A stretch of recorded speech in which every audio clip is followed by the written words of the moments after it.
gave proof to the night that our flag was still there. Oh, say that star spangled banner, yeah,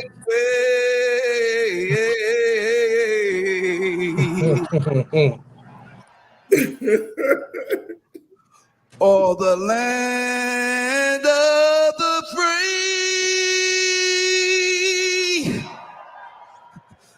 and the home of the brave, of the brave, of the brave.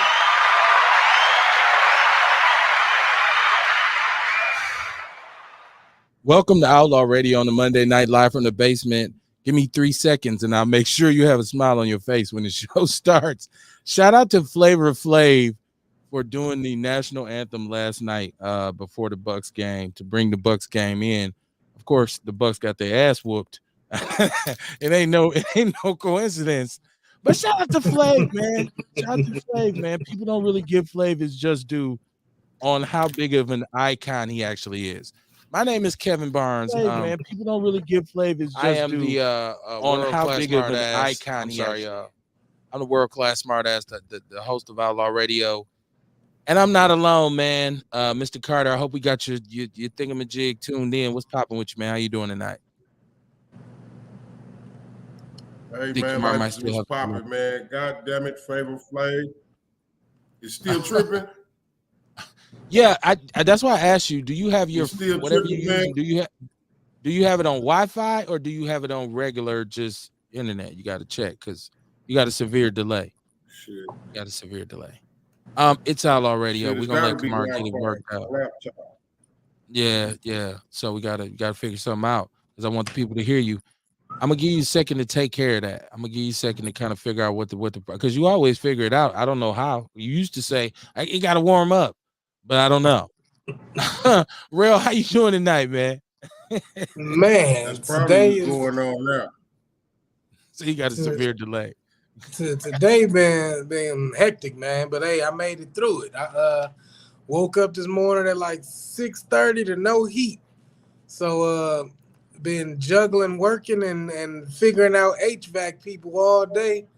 And the people just literally left 15 minutes ago. And we finally got some heat going for my babies. Give it up for them, man. Yeah. Hell. It's colder than a polar bear's toenail out there. The season flipped on us. But that's what we talk about on the show all the time as being nature's course, right? And there's nothing you can do about it, but get your big coat out and get your long sleeve shirts and all that. It's fall. It's no longer summer. Kamar, let's see how we doing over there. You good? Because he looked like he look like he actually turning the knob or something, but there's nothing to turn. I don't know what he's. Man, right. He's having some issues. He'll be back. We'll get to which I was having issues all last week, man. Monday and Wednesday, my internet was tripping to the point where every time I start talking, I freeze and shit. So I just tapped out. I just tried changing the Wi-Fi signal, or the Wi-Fi channel. So we're gonna see how I do tonight. Yeah, you tapped out last week. It's all good. I totally understood, man. These kind of things happen, man. When we dealing with technology, you don't know. I've had my issues over here, but I usually just work to fine tune everything. So I just kind of have like a mental checklist where I'll go through, okay, is this there or that there? What, Mm-hmm. And so, I've been pretty consistent, but hey, fingers crossed, right? It's Monday night, man. And I'm always happy because I'm not, I could, but I don't. I don't extend the platform to add more shows. I'm looking for the right connection. Shout out to Eagle Eye Shaw and Eagle Eye Security LLC, who's our sponsor, and been rocking with us. I'm looking for more people to get with because we really need to put the show in front of more eyes. Therefore, share the show, share the show, share the show, share the show. I mean, that's like, aside from you hitting the Cash App, sharing the show is probably the best thing you could do. And I would almost rather you shared the show because the Cash App is cool. But I mean, unless you're giving me a real substantial, you understand me? I'd rather you just share the show, help somebody hear it. There's a point. There's a method to our madness. There's a reason why we do it. There's also a phone number attached to the show to encourage interaction, which is 262-202-5131. 262-202-5131. There's a chat room. We're on YouTube. We have an Outlaw Radio Facebook page. There's the People's News Network. It's very, very difficult for you not to fuck with us. Sometimes you might be fucking with us and don't even know it. Because if you in the group, and I don't listen, that's part of Outlaw Radio, the People's News Network. Word mob, man. Holler at us, man. You'll figure it out. Eagle Eyes, he said, hey, hit me after the show. I got you, man. I got you. I'm definitely gonna hit your line because I know we need to kind of get together and talk about some stuff. Hey, man, I'm happy to be here, right? It's hip to be square nowadays. And it's Outlaw Radio, so we just come together on Mondays and Wednesdays. Monday is live from the basement. Wednesday's usually topical. So whatever the hot topic conversation is. But I also have I've had a lot of guests, and I have a guest spot coming up this week because I'm going in a direction, and you'll see it. I'm going in a direction as far as these upcoming elections and the political brouhaha going on in the city. So you'll see it, you'll feel it, you'll hear it, you can react to it. This thing is what it is. So welcome to the show. Real, in spite of the cold, how was your weekend? Because you got babies though. This is trick or treat and all kinds of stuff. How was your weekend? It was fine, man. Yeah, the temperature dropped, but the babies were still able to get dressed and go get some candy. I went to Sam's Club Saturday night and got a big ass bag of candy just in case they didn't do too well. A trick-or-treating, and then nobody came to my house, so shit, I had a whole bowl full of little miniature candy bars that the kids still fucking with. So I know they happy about that shit. Yeah, and if you like, I don't know if it's a thing where, because we don't typically put Halloween decorations in front of our crib, so, and I haven't traditionally given out candy, but I'm like you, they were walking, but nobody stopped at our house. You know what I'm saying? So I mean, we'll talk about Halloween. Now, tonight is actually Halloween, isn't it? Or is it tomorrow night? No, tomorrow. Tomorrow will be Halloween. Okay, so the celebration is the weekend, which I think a lot of people may or may not know, because it's the weekend, but the actual day is tomorrow night, and that is what they call it, Los Muertos. I was looking at the post in the group. So tomorrow is Halloween, which means All Hallows Eve, right? Because November 1st is All Saints Day, where the Catholic Church take a day to just memorialize and recognize the saints who passed away. But then November 2nd is All Souls Day for anybody else who ain't a saint that died to be recognized. So Halloween is actually a church holiday. Dia de Muertos. Day of the Dead.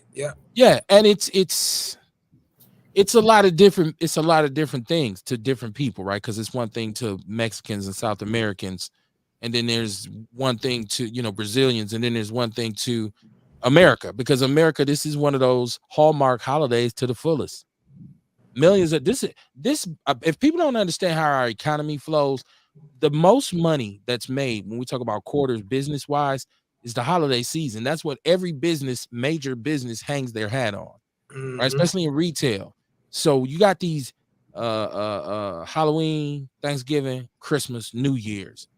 That's the big bang for your buck. So the candy, I heard a report about the candy, the estimated amount of candy that was supposed to be sold, the costumes, even just people, the restaurants, the pizza. I got a Halloween themed meal. Let's get that. Let's see. So it's different things to different people. Mr. Carter, I wanted to test his audio, but he had to get up. You good? Hey. Okay, you sound much better.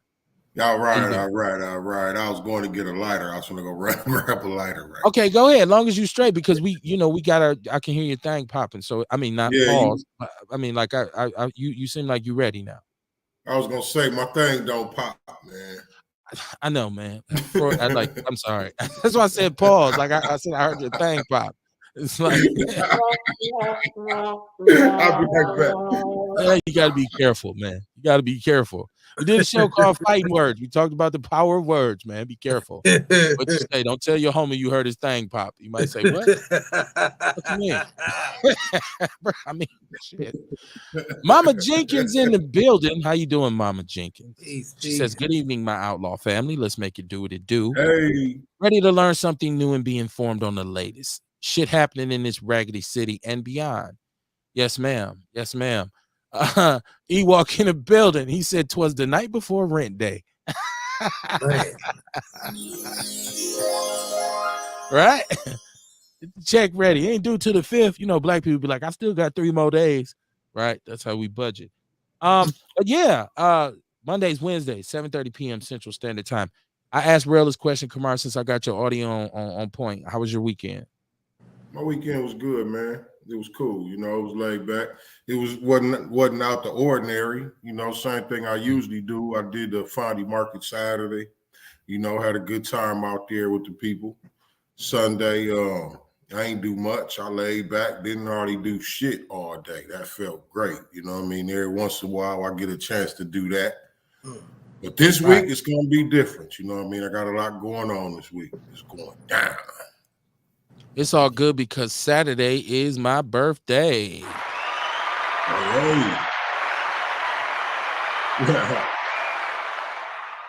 I ain't got nothing to do. I'm not having a party or nothing, but you know, I enjoy my birthday just like I have the most fun just chilling, just sitting by myself somewhere with a cold or something. You know, doing what I do. You know, I got some days off work. I'm like Kamar said, I'm just gonna veg out, just gonna chill, just really get, because I need mental right now. I have to do mental calisthenics, because I have to keep thinking, man. I got to stay ahead of the loop in order to keep doing Outlaw Radio. I can't settle, right? I don't have time right now. It's go time with this thing. So that's gonna be good. But yeah, man, I'm happy that and fingers crossed. I'm happy because I'll be like, man, damn, I never thought I would get this old.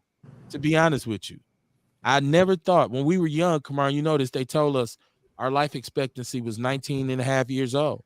Yeah. They told us, they said, you know, y'all shit. Hey, you motherfuckers. Yeah, 19 and a half. And for a lot of my brothers, they didn't make it. And some of us got past 19 and still, you know, fell victim. So it's always beautiful for me to say, man, I'm still alive. That's why I don't really complain a lot. Although I could, nobody would care. Nobody would listen. The only thing that was bad for me was this was a shitty sports weekend. Packers got their ass kicked inside out. The Bucks got their ass whooped. Damian Lillard, as much as I was talking about Dame time, he only had 6 points. This is a shitty sports weekend, and I don't cheer for the Badgers, but they lost 2. Prime them got their ass whooped. It was just like, damn, man. Wasn't a good weekend for you if you was a Wisconsin sports person. Well, Wisconsin girls volleyball team won a championship. I mean, yeah, if you're looking for a silver lining. I mean, hey, man, you know, you got to reach for something, man. You know what I mean? Right. I admire your optimism, Kamar. I do. I admire that. Once again, shout out to Flavor Flav, man. Let's go back and watch the show over. Listen to the beautiful rendition that he put up with the national anthem. And check this out, like people. Do you think it was genuine?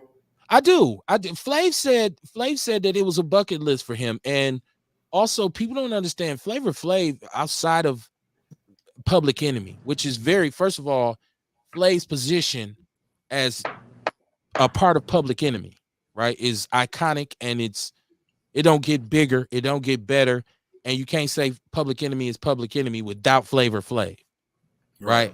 But Flavor of Love, people don't understand and give him his credit. He revolutionized this reality TV thing that you see now, right? Flav is the flavor, and people talk shit. but you watched it. And a lot of the sisters that was on there, even though they may bash him now, they're still living off their name today that they got on that show. Whatever name he gave them, right? People said that ain't even your real name. Well, yeah, I mean, I ain't knocking him. I was just I know. I meant like, do you think it was genuine as far as him singing the national anthem, knowing he comes from Public Enemy? Like that's what I thought made it so great, though, Kamar. You know what I mean? A black man singing the national anthem. To me, that's and how. I'm like, you know what I mean? And I'm like this Public Enemy, like he know what time it is. You know what I'm saying? Come on, man. Like he know what that song is about. Like at this point in life, like I mean, and I get it too. Like I wouldn't knock it if he was just getting a check. Right. You know what I'm saying? I wouldn't knock that either. Why I'm asking. Like, do you think it was genuine? Kamar, that would have been dope at the beginning of a PE album in like '89 for him to do that. Wouldn't it? And then just come in with Creator. I mean, with Fight the Power. X and Fight the Power. That would have been dope, man. That would have been dope. I'm fucking with Flav. That's why I played it on there, man. You know. Yeah, I still fucks with him. I thought this shit was hilarious, though. And it happened here in Milwaukee. In Milwaukee. Thank you. 414 versus everybody, man. This shit's viral. It's viral. That I'll tell you what. In 5 years, we'll look back at that and say that's an iconic hip hop moment. That is equal to Marvin Gaye singing the national anthem before the Laker game back in the days. I'm gonna go ahead and say it.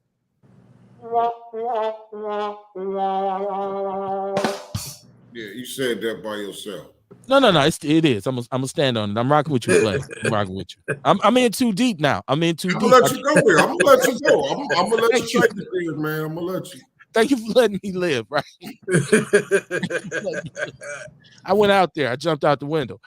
But no, listen, and then on the other side, there's the dark side of Milwaukee, the not so shiny glitter and the celebrity and the fortune and fame that people might see in the media when it comes to Milwaukee. There's this crazy, retarded murder of this 5-year-old that was, I guess, perpetrated, I should say, by a 27-year-old and a 15-year-old.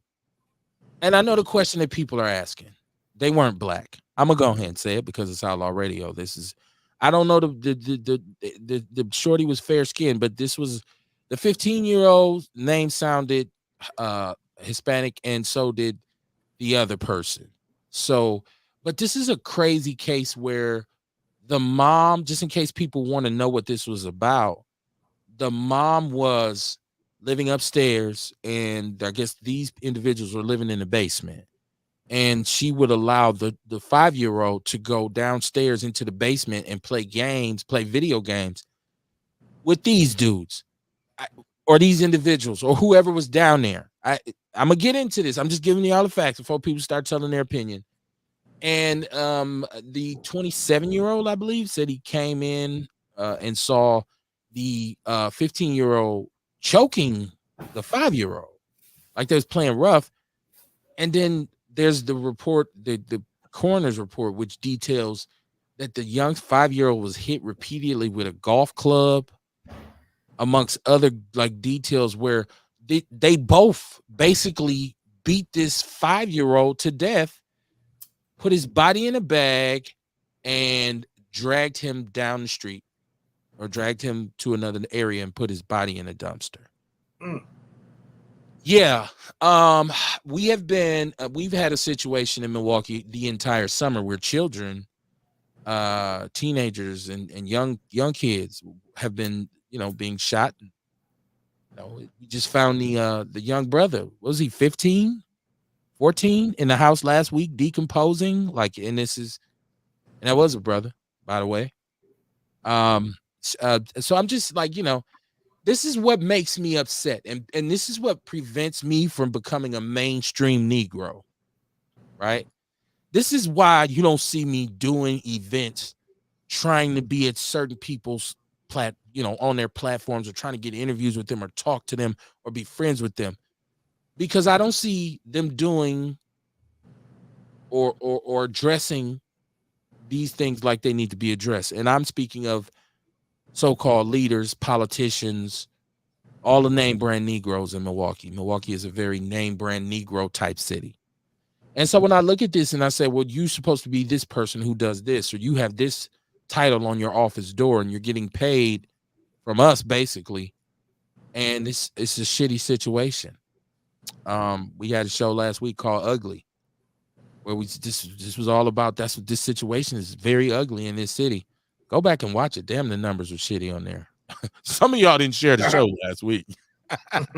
Somebody didn't share the show. But it's all good. It's all good. It's all good. Ewok says, I think it was genuine. You can love the country and still fight the power. Mama Jenkins said, happy early born day, KB. Every day above ground is a good one, is a blessing. I still like my guy Marvin Gaye singing. I do too, Mama Jenkins. I was just trying to give, I don't know what I was doing right there. I just jumped off in the deep end right quick. I got excited, right? I got excited. This whole microphone, I got lights and cameras and shit down here. I just Flavor Flav, hip hop. Right. All that's going on. Right. Blame it. Jamie Foxx said blame it on the alcohol. Or something. I don't know. But yeah, but that's it's. I still think what Flav did. I still like it though. Because first of all, you talk about that song, the Star Spangled Banner, because what does it actually mean to us as foundational Black Americans? Not a damn thing. That's why I asked if it was. You know what I mean? You think it was genuine?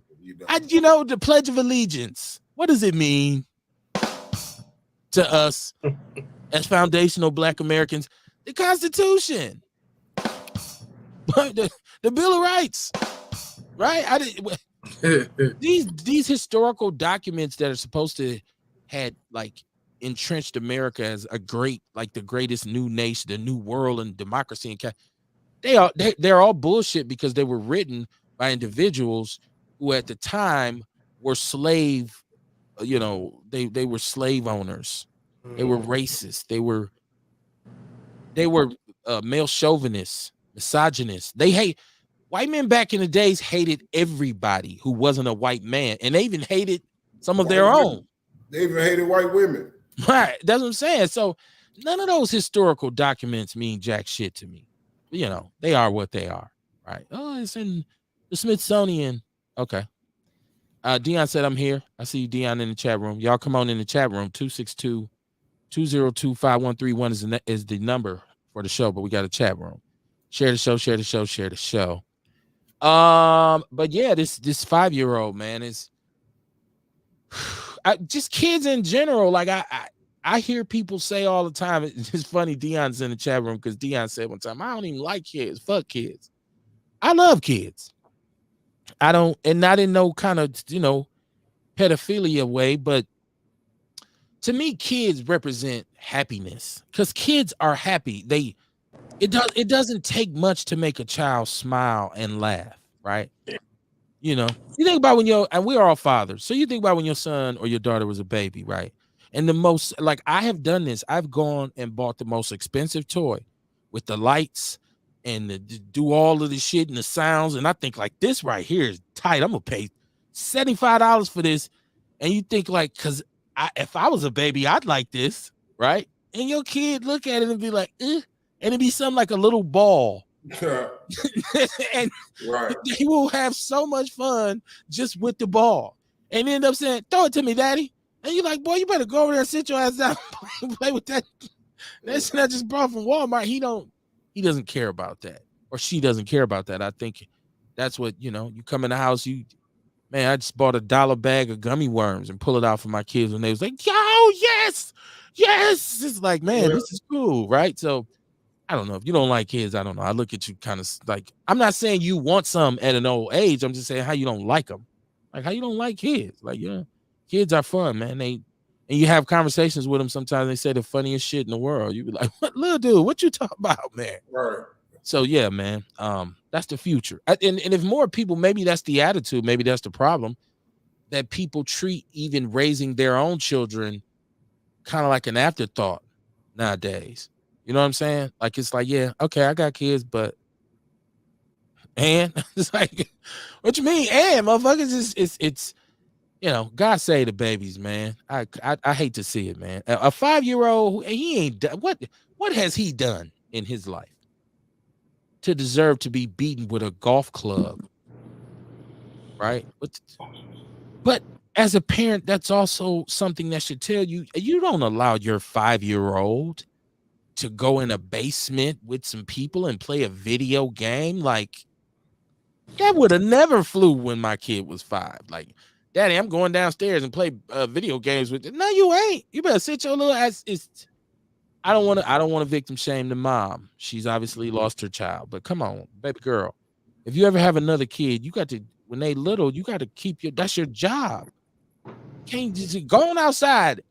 You know, he's 5 years old. You ever seen a little kid that's too little to be outside by themselves, just out? You'd be like, man, whoever in that house need their ass whooped. Them little kids is not old enough to be out here by themselves. It's just different parenting things, you know. Y'all let me know how y'all feel in the chat room. How y'all Kamar, I know you know, you are a community-based person. So had you heard about this or did you hear any details about this? Okay. Yeah, I've been watching it, man. I've been trying to keep up with it and everything. Before we found out who did it and everything, I felt like the mother knew who her child was with, because like you talk to your kid in the morning, you don't go all day without talking to your kid unless you know where your kid at. You know what I'm saying? Like, it's multiple times throughout the day where you communicating with your child. You know what I'm saying? So I just felt like she had to know something, and obviously she did. You know what I mean? And that's as much as I thought about it. I didn't know I never thought that she had nothing to do with her child, you know what I mean, losing her child or nothing. But I just felt like she had to know who her child was with at least. Well, I thought she allowed the child to go in the basement. Well, yeah, that's basically so you, what I'm yeah, saying. You knew. So how do we get to the next day? I get what you said. How do we get to the next day? Yeah, it's like, wait a minute, exactly. Because 3 hours later, I would have been down there like, hey, hey, right. I ain't heard nothing. You know what I'm saying? I ain't heard nothing. Where my baby at? even if you knew your child was down there, you know what I mean? A couple hours passed, you want to know something. That's right. There's no way I'm going to bed that night saying he downstairs, he'll be okay. He's 5. Right. What are you talking about? I understand it could be a lot. It's a lot of, it could be a lot of layers. You know what I mean? Like, we don't know the circumstance that the mother was under. She might have been getting geeked. It's a lot. You know what I mean? We don't know if she was high. Maybe she was asleep all night. You know what I'm saying? I don't know. And that was often. That happened often where she would let him go down there while she sleep through the morning or something. Like, you know what I mean? We don't know. Now, y'all tell me this 15-year-old need mercy of the court. Y'all tell me this 15-year-old don't need to be put in Walpond. Right. Come on, all you. Right. Tell me he don't need to be locked up. Right. No, you got to put him somewhere and get him some help. Put him in a program. No. Program called prison. Program in prison. Right. I don't care what program he's in, but he needs to be in some locked up, secure. Something in prison. Come on, man. It's something wrong with an individual that he was in home ec, but in prison. Oh man, right. Home ec in Walpond, right? Teach him how to make tea cakes. Straight up. Fuck. Yeah, real talk. I ain't here. I'm not here for the tear. I'm not here. And the mother, I'm gonna tell you this too, because I'm in this kind of mood. I jumped out the window and compared Flavor Flav to Marvin Gaye. So fuck it. I can do whatever I want tonight. If it's found that mother was in any way inebriated or, you know, other than the only thing she can really say is I worked third shift and I fell asleep because I was just exhausted. Anything other than that, she needs charges pressed against her for negligence, and she needs to get some time too. You know, right. I'm sorry. You know, let that be a lesson to you. You're right. You know what I mean? Well, you know, we just don't know the circumstances that she was under. You right. know, I remember it was a time when I was growing up, right? I was young. I might have been about 8, 9. You know what I mean? I was real young, but I used to have to wake myself up in the morning. My mother would get up and she'd be going to work at like 4:30 in the morning, 4:35, working 2 jobs. I Right. gotta wake myself up in the morning. The alarm clock is set. I go to the bathroom. She got a list of shit for me to do in that order. You know what I'm saying? Then have your ass out the door by 7:30. Be the end of the motherfucking list. You Right. know what I'm saying? You better be, So, and you you know better what I brush mean? your teeth. And I'm just saying that to say that, you know what I mean? Sometimes, like, man, you know, mothers is working hard, man, and really pushing it, you know what I mean, to make it happen. And, you know, we Robbing don't Peter to know pay why she Paul. may have let that baby go down there like that. You know what I'm Yeah. saying? Juice lady in the building. What it do, Courtney? Hey y'all. What's going on? You out of Hey. Spanish tonight? What's going on? Yeah, You no, Spanish is over, and finito? It was another rough night. It's rough every night, and we passed the no look. So hey, but Adios. Right. That's all that counts. That's what I say every time. Adios. Right. You should have said happy day de la muertos, whatever. Right. Oh, she's studying the culture. Yeah. Yeah, so we were talking about the 5-year-old that was found in the dumpster, and you know, the 15-year-old and the 27-year-old charged. And the funny part is the grown-up says when I came down there, he was choking the kid. Oh. And so I got him. They was rough playing. Hey, first of all, you 15, he 5. Ain't no rough play between no 15 and no 5-year-old. That don't go on. As an adult, you supposed to go to swinging immediately, damn near. If you don't get your ass off that little boy, like, I mean, I'm foundational Black American with it. So, you know, my brother was 3 years older than me and he was huge. But at a certain point, after, you know, if he really whooping my ass, my mother would come in the room and be like, I thought I heard something crack against the wall. It was me. He probably threw me against that motherfucker. So you got to check on your kids, man. You got a 5-year-old? Listen, I had a 5-year-old twice. You can't go to sleep with a 5-year-old. You wake up, you have Vaseline everywhere, hair grease. What did the 27-year-old do? What's the rest of the story? So what happened? Well, according to the report, they said, now this is in the People's News Network, they said that individual's lying, that they both basically partook in like beating on roughhousing with his 5-year-old. That's what it says, because there was other injuries. They detailed the golf club, saying that he was hit with a golf club repeatedly. And then they said there were other injuries that just was too kind of grotesque to talk about. So yeah. And it ain't no doubt the 27-year-old, yeah, put him in Gen Pop. Put him right there in the yard. Let him get it. Right. Let him go ahead, walk into it. Mama Jenkins said today these parents let their children run, but wow. And with older children to influence a younger child, no, they need their nuts cracked with a sledgehammer. Damn. Ow. Ouch. That'll learn them, won't it? Some nut cracking. Oh. Yeah, that's too much. That's man. If you got balls, when somebody say something like that, it make you hurt. You be like, oh, don't say that. Because you know how hard you get hit in your nuts with anything, it hurts. As a man, somebody hit you with a fat. Well, no, let me take that back. It depends on what they hit you. I don't even want to get into that. This might gotta make motherfuckers sit down. No, get they balls cracked. That's that down. BDSM. Rail start smiling like, hey, it's gonna be my kind of show. Rails, I'm getting in this shit. Yeah, man. Depending on what you hit them with, bro. This rubber hammer don't hurt as much, right? Oh man. No, I'm fucking with Rail. Rail cracks me up with that. She said nowadays these parents let their children hang out with older kids. These bastards. She said they need their nuts cracked. She reiterated, crack their nuts. I mean, that's I guess. You know what I mean? It's crazy that is what has happened, but it was a violent weekend. Your guy who's like viral, super viral, what's his name? Comedian Skinbone from Chicago. I don't know if I live in the Podverse, so I watch some of Skinbone. He had a party in Chicago and like 20 people were shot. It's like a Halloween party. Yeah. And of course in Maine, 22 people were killed. Sean Moore was trying to tap us into that when we was getting off the air on Wednesday, but he was like, man, he said his sister lives up there, but he said she was straight. But yeah, white dude in the bowling alley come in with that thing with that AR-15. Yeah, gosh, niggas just in there trying to kick it. I'm just trying to bowl, and then that's like, God damn it. Yeah. I wouldn't want society to turn into this kind of like, okay, corral scenario, but I do think individuals need to grip up.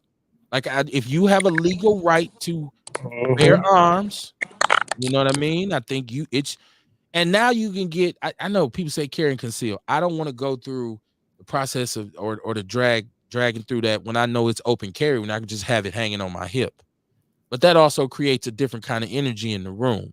Yeah. So to be able to have some compact, which is, I got to talk to Eagle Eyes because I know he has a recommendation for me. I'm more of a M&P 40 cal guy because it's smaller than a full size for me. And some people say, well, Kev, that's not a compact. But I would talk to him because I'm thinking about this Wildcat. I'm thinking about maybe a Glock 43 or something like that. Something you can just tuck just in case. You know what I'm saying? Hey, we getting out of here. Y'all get down. Right? Let me get my cripple ass. Let me leave my cripple ass on this scoring machine. I can't run, but I can aim. I tell you. He said get a 43X. There we go. Eagle Eye. That's what I'm talking about, man. Because I've been thinking like what's gonna be my next purchase, right? Because I got big things. I got, no pause. I got big things. I got right. The smallest thing I got is a 40 cal. And then I'm thinking like maybe you need to get just a little bit smaller. Only thing is got to be able to compensate these. These them Kawhi Leonards right here. These paws. These ain't hands. These is paws. Right? So we'll talk, Eagle Eyes. We'll talk. She said, Mama Jenkins said, why waste our money on people like that, like these in court? That's the problem. Well, we got to have due process. I want to make sure we have due process, and we have to because if that's the case, then they would just come and grab us every time something happened. Just come get us, just lock us up. No trial, no, like I ain't do the shit. That don't matter. Right. So I'm glad we still get railroaded in the courts. So, I'm glad there's some tiny piece of due process. Paris, how you doing? He said, peace, outlaws for the mile high income city and migrant flooded city. Yeah. Frontline black news.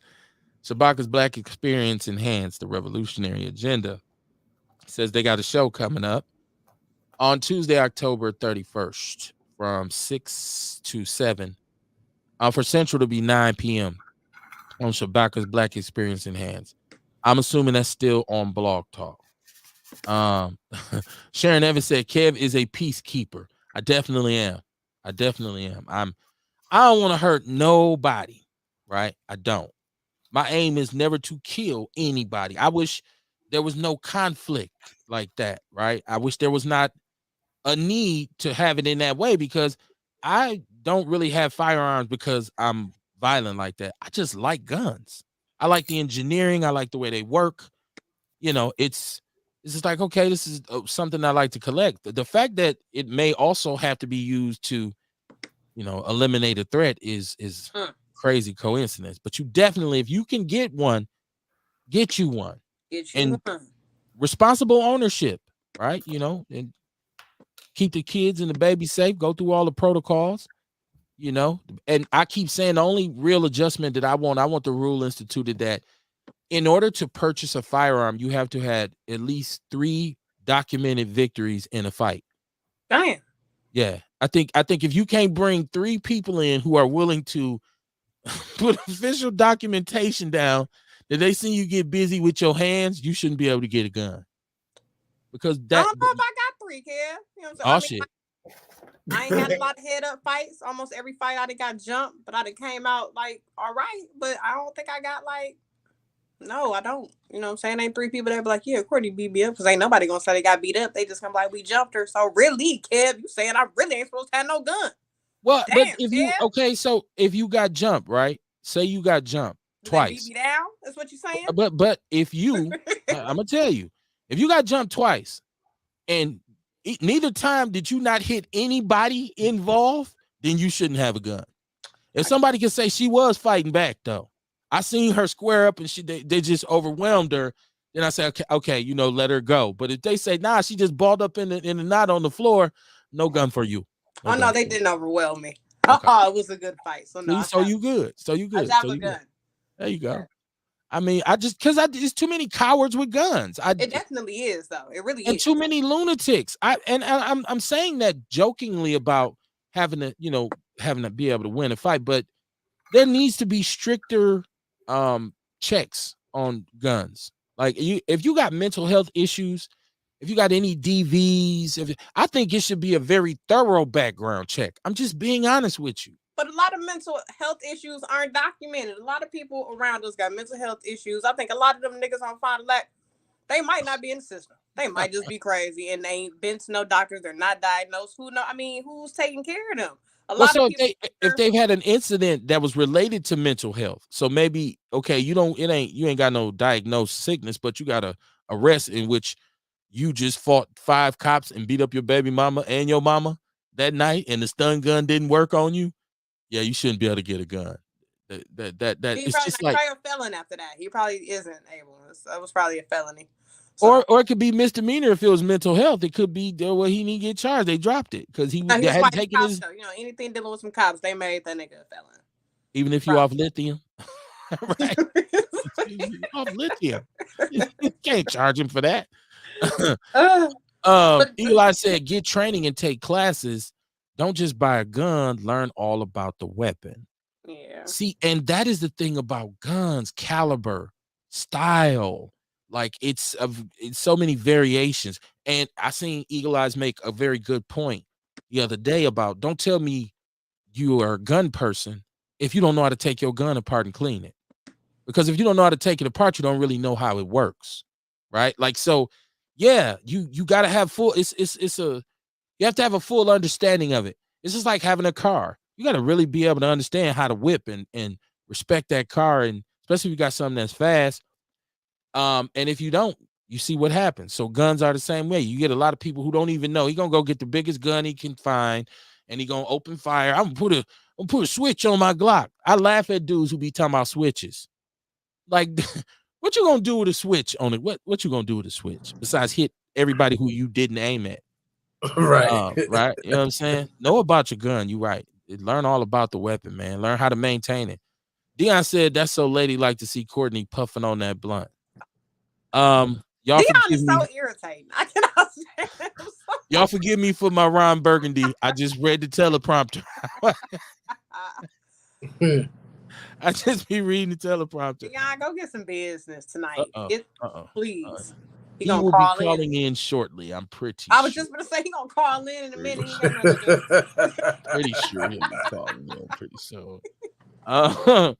Hey, I found out some interesting business too. Well, I don't know if you just like an information, person like me, information junkie. I say word mob all the time. Information gang. Milwaukee has been voted as the 24th most rat infested city in the country. Right? And I know brothers say, man, I told you it ain't nothing but snitches out here. Now I'm talking about real rats. I had so in my neighborhood, right, like in my mainly where I'm at, where I stay at, or I sit at, is my garage, right? Like for everybody know. Come over here, you kick it, I'm gonna sit in my garage. And there's a particular house here that had not maintained their grounds and their landscape for a long time. And I guess rats had because rats make nests in place where you can't really see. Like they're gonna find a spot where they can just chill and have a nest. And so I guess they're all of a sudden which we've never seen, is rats in our neighborhood. And I'm like, whoa. And the city came out, went to their house, because the city will come out if you have this issue, you can call the city, they'll come out and put rat poison around your house. But they'll also say you got to cut this shit has to go. And so lo and behold, I'm sitting in my garage, and guess who come running through? Nice size one too. Nice. Oh, really? Run, boom. What's up, nigga? Run through. What up, Kev? Oh shit! No. Well, what Kamara said, he wasn't ready. No. So I said, okay, that might have been an occurrence. I go get my gel blaster. I load it up. I'm sitting there. I hear him. How? Let loose. He run. It's funny. I'm Ida Barnes' son. We don't deal with rodents. We don't deal with roaches. When I say I poisoned the perimeter, I'm talking about, and then I had went to Home Depot that Friday and I spent like $75 on decon pellets, glue. You ain't finna be up in my spot. And so I'm out there finna put one of the glue traps down, and it's dark, so I'm looking and I say, either this rat is sitting right here looking at me, or he's dead. He was dead because I had went and he had took the first round of poison, he didn't even make it through. Right. He didn't get to really set up shop because like I said, when I was young, mice would get not rats, but mice would get in the house sometimes. My mother just did not play that at all. So she say, if you drop anything on the floor, you better not eat it. Because it's poison, it's glue, and might as well go get a cat. And the cat would eat the mouse, and then she put the cat out. Don't tell nobody. White people get sensitive about shit like that. So yeah, man, y'all be on the lookout. I worked in Hillside a couple years back, and by them doing the construction downtown, it makes them have to relocate. And so like people were complaining. That's why when I see the complaints about the tenants in Hillside are so prominent and they're really in trouble right now, people would complain and say, yo, like I came home from work and it was like a rat this big laying dead on my grass. Oh. Yeah, like it was big. They was coming from downtown because they was tearing everything down. So, man. And then you tell those people, put your garbage in the can, because they have a thing where they take their garbage. People still throwing their garbage just out. So, I mean, it's a smorgasbord for the rats. But yeah, them was some big joints. The one I had, he wasn't about like this down in Hillside. I seen one day I was leaving work. Pick people up in that area, like if I got to do Uber, especially at night, you know what I'm saying? You sitting there waiting, you just see them running around out there, and I just be like, nigga, there's so many. There's so many. You be like, god damn. Like, that shit is wild just to see that. Just, oh gosh. So all of y'all who love to go to the lakefront, years back, and I'm old enough to remember this, years back they did a special in which they went to the lakefront late at night with cameras and lights. Those big rocks everybody like to take pictures on that they be walking on. Mm-hmm. Rats live all under there. Yeah. At night. And I'm talking about some pit bull size rats. Yeah, they down there eating good. Yeah, I mean, you think about all the trash, and it's just that's the spot. It's just like, man, we live on the lakefront. Oh, word? Damn, we live in Hillside. Lakeshore Drive, nigga. Right. I'm like, rich garbage. We're 24th though. We're 24th. I think. What was the first one? Chicago. Chicago is the most rat. I could see that. Los Angeles, Chicago, and New York. I've seen specials where people actually go out at night. You ever heard of a rat terrier? The dog. There's a reason why it's called a rat terrier. They hunt and kill rats. So there's clubs in New York that walk with their dogs and they just go out and kill rats all night because New York is so overrun with rats, man. So yeah. Y'all make sure y'all rats when I was there. That shit is crazy. And I did a whole lot of walking and kicking it, and I did not know. It was it daytime or nighttime? Both times, day and night. And I was there a couple of days, and no. Were you in like Manhattan or where were you at? All over Manhattan. Okay. I mean, I was staying in Times Square. So, majority of it was Times Square, but then I did go hit the different boroughs and walk through there, and I didn't, nope. That's interesting. I'm sure a lot of New Yorkers would be like, well, you probably just wasn't in because New York is known for rats, though. Like they're known for big, huge. And Chicago, man, the biggest rat I ever seen was in Chicago during a rainstorm way, way, way back when I was young, and the sewers had flooded.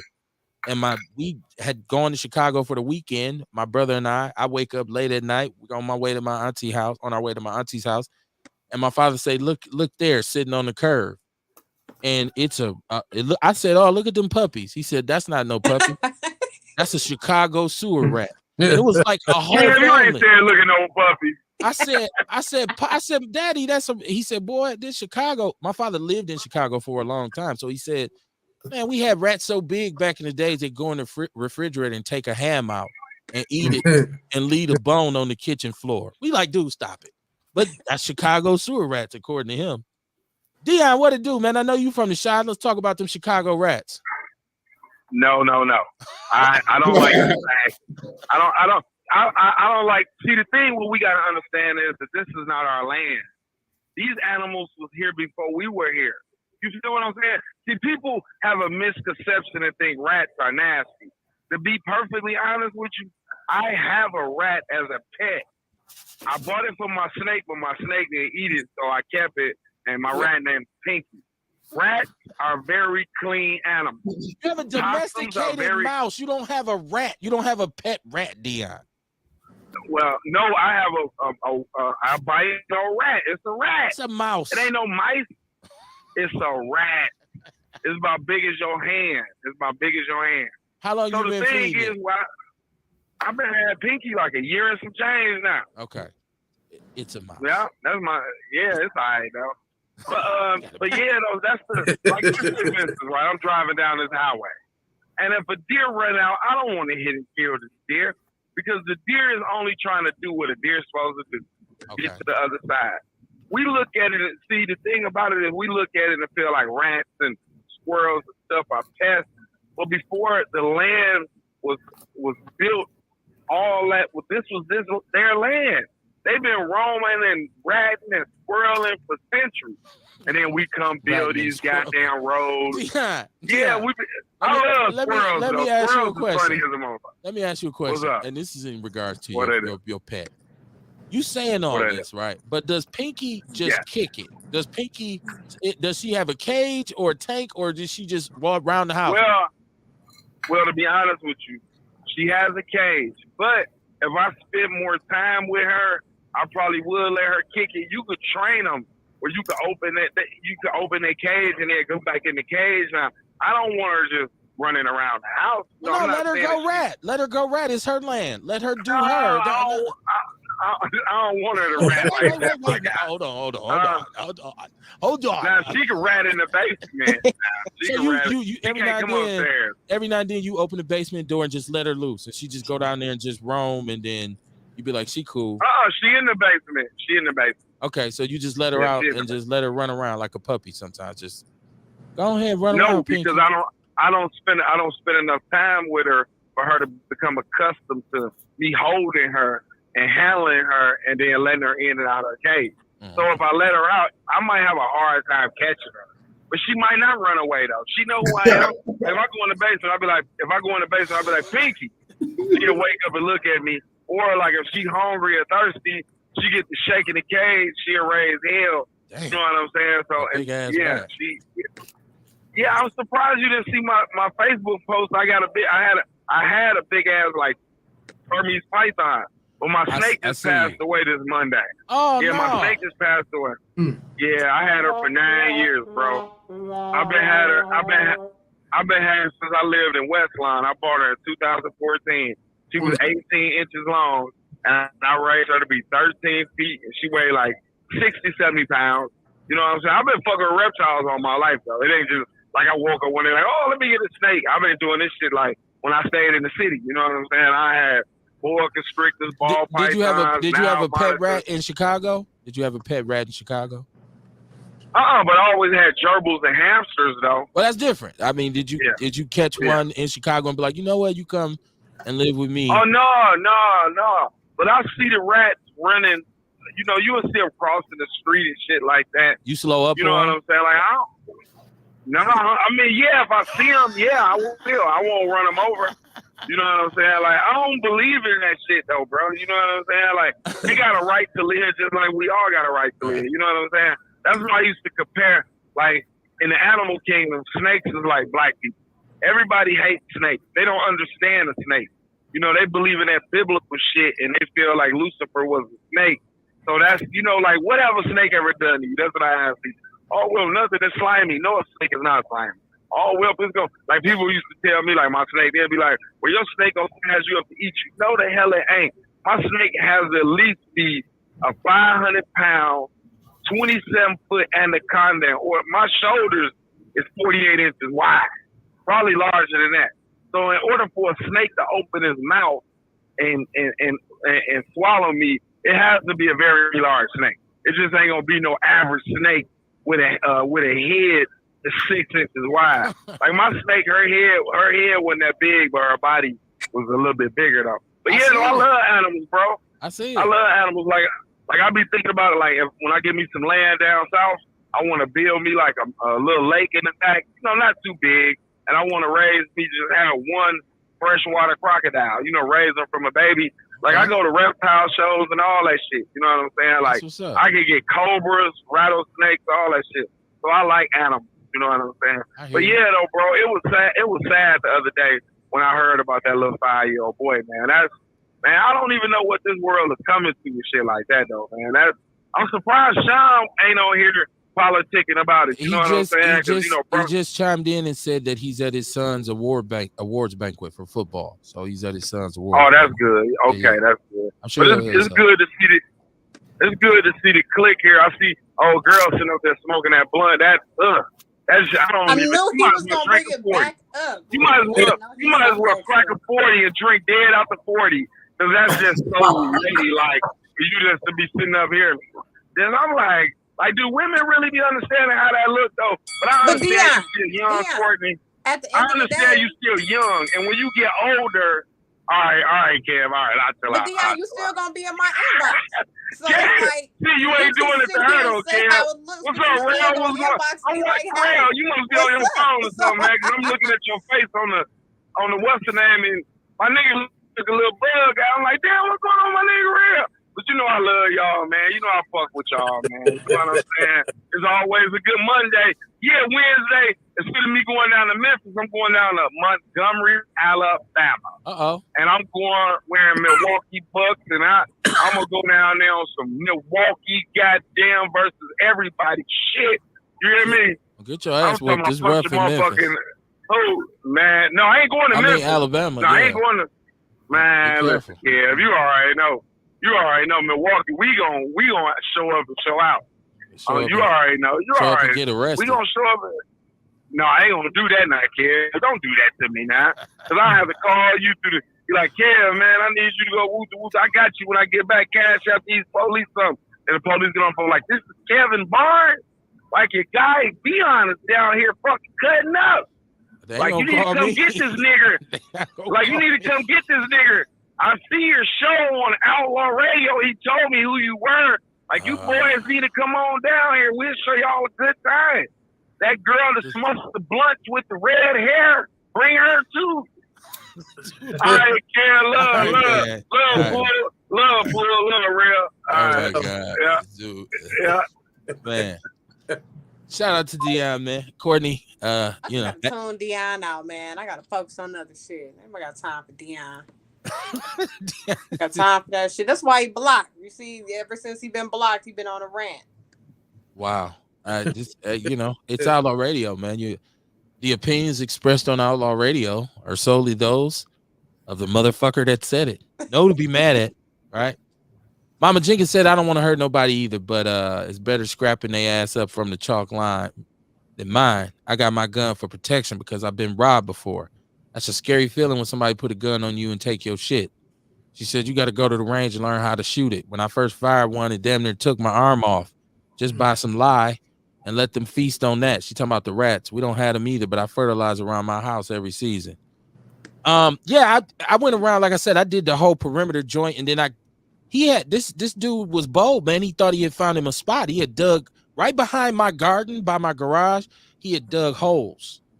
And so after we got rid of his body, we went and filled the holes back in. And then I laced that with decon and whatnot. And then I keep you know, just in case he had a partner or something with him.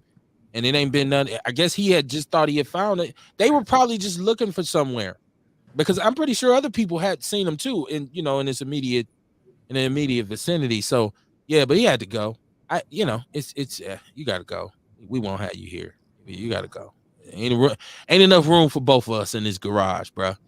So, and I make sure my shit is sealed. It ain't no, there's nothing, you can't, no openings or nowhere around it. So, That's what I'm saying. I never had that issue. As a matter of fact, when I first moved over here, we had the most common thing that we seen was foxes. And I guess that's why it wasn't no mice or anything like that. No cats either, because there'd be a lot of foxes. I don't see the foxes as often. They may move earlier than I'm up. He walks in. He said, Dion is the Jack Hanna show. He said, sorry, Dion, they looking for someone to rescue your kind, your kind of friends. How you doing, Shabaka? Greetings from Sin City. What it do? What it do? What it do? Welcome to the show. Outlaw Radio live from the basement on a Monday night. Got a very rat infested city from the Mike Epps call our shit Dusty.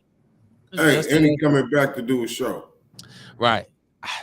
I'd like to prove a point to Mike. I wouldn't buy. I would encourage y'all not to buy no tickets. Does that make me a hater? Why not? I was just gonna say I want to. Well, no, I don't make you a hater. It just means you don't want to go to a show. I just said then, you know what I mean? I just think he was on some comedian shit. You know what I mean? Somebody asked him about a city. I mean, I'm a comedian. I'm gonna say something funny. You know what I'm saying? I think you really like Milwaukee, really. But the context, so we always talk about the context of a conversation is everything, correct? Mm-hmm. And I do understand that he is a comedian. I've always said it. I thought he was one of the funnier ones as far as I was concerned. But in the context of the conversation, when I watched it, it didn't seem like it was like somebody when they get the comedian there and they want to say, okay, so tell us like some of the worst places you've been. It was that kind of thing. And he was just like, oh man, Milwaukee. So that make you want to tell people not to buy his tickets? That might be how he feels. Yeah, well, don't come. It's Dusty. Don't buy his tickets. Hey, no, it's Dusty. You don't want our Dusty ass money. We all got a city though that we think of. You know what I'm saying? Like a motherfucker asked me that, I think it's St. Louis. Okay. But it don't mean I ain't gonna come perform in St. Louis though. You know what I mean? I'm St. still Louis is a dusty motherfucking place, but hey, I fuck with y'all. If you got a platform, where millions of people are gonna see you, and you say you don't like St. Louis, and you go to St. Louis, somebody from St. Louis is gonna say something to you. Dusty. He didn't say he didn't like it. It's dusty. He said he was the worst, one of the worst places. It was dusty. He said the quality of life. We say the same shit. He said we don't even. He said they don't even got a. He said they don't even got a Whole Foods. He said the shit niggas done told him. He been here. He spent a lot of time here. I've seen this dude in the hood. Hey, I know. I'm just saying that's the same shit we say. The same shit we say about Milwaukee. You know what I mean? He just saying the shit he done heard niggas from Milwaukee say. You can't say what I say about my brother, right? We'll both whoop your ass. You ain't right. I understand your perspective. I definitely understand your perspective. But you say shit. We say what we want to say. You don't live here, right? I just said don't go to a show. For real. I'm telling everybody that. I just feel like, you know what I mean, with most comedians, like I don't take nothing serious that most of them say. Especially if you way off the wall. You know what I mean? If he was on the stage, Kamar, and he said that, I wouldn't. Like what's Chico Bean, who was here for 85 South, and he said, Milwaukee niggas crazy that they throw me off because they'll shoot you, and then they'll do that when the dude was dropping it like it was hot. Yeah. He said, then they do some shit like this. I said, see, now that's a funny Milwaukee joke. That's very funny. But you know, just to go into the quality. Don't be funny. Sometimes the truth hurt. Milwaukee ratchet. This shit is a I think that's what makes shit funny though. A lot of the time when the motherfucker point the finger at some real shit, like and then make it be funny, man. That's what a stereotype is. I think you know stereotypes wouldn't be funny if they wasn't real. Like that's true. That's true, Kumar. That's true. But you know what? What would be even more funny? And I would think this would be like classic comedy if nobody bought tickets to his show and he had to cancel it. That shit would be funny as hell to me. That would be true comedy. Well, you know, it ain't just him. It's him and the whole 85 South, and I think some other. So he lucky. He lucky because he better. Somebody should. Now let me shut up. Ewok said, "Ain't Mike from Dusty Ass Gary? He's from Indianapolis. He's from Indianapolis. He's from Gary. Dusty Ass Gary, like he claims Indianapolis. He claims Indianapolis, and Indianapolis, from what I hear, is dusty too. Is got a real hood aspect to it. As a matter of fact, they got more murders than us right now, so they got more people too. But you know, per capita, we know Milwaukee is sitting up top. But yeah, you know, I mean, do I got to say it out loud? Fuck Mike Epps. There we go. I feel much better now that I said it. He on the road tonight.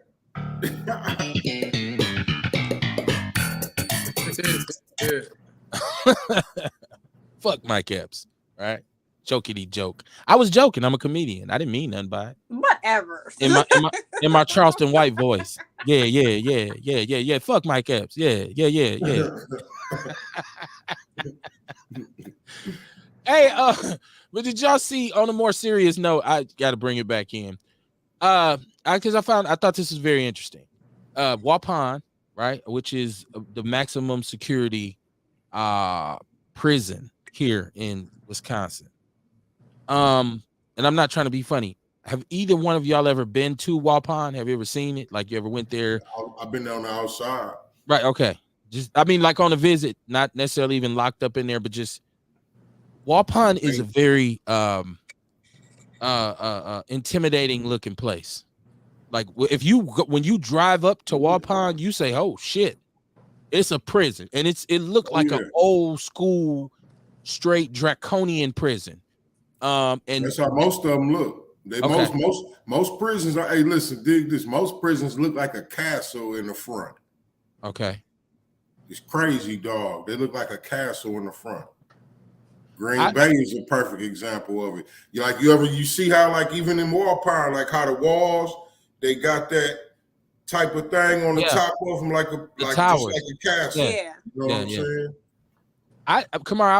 saying? I went to Waupun a couple times to see my cousin way back in the 90s, and then he was in, I want to say red granite or something like that.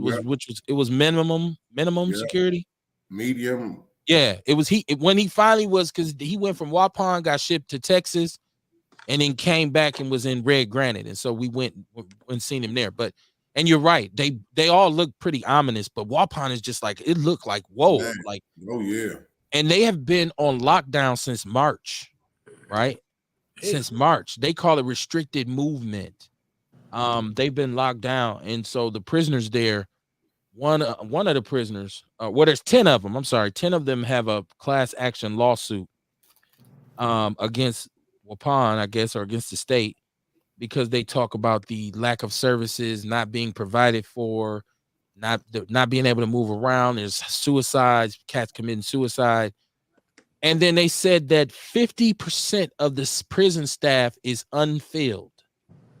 So, and those people who are there are saying, well, it's dangerous for us to work, and it's a dangerous working environment because these prisoners are making threats. They acting out, like, so all we can really do is lock them down.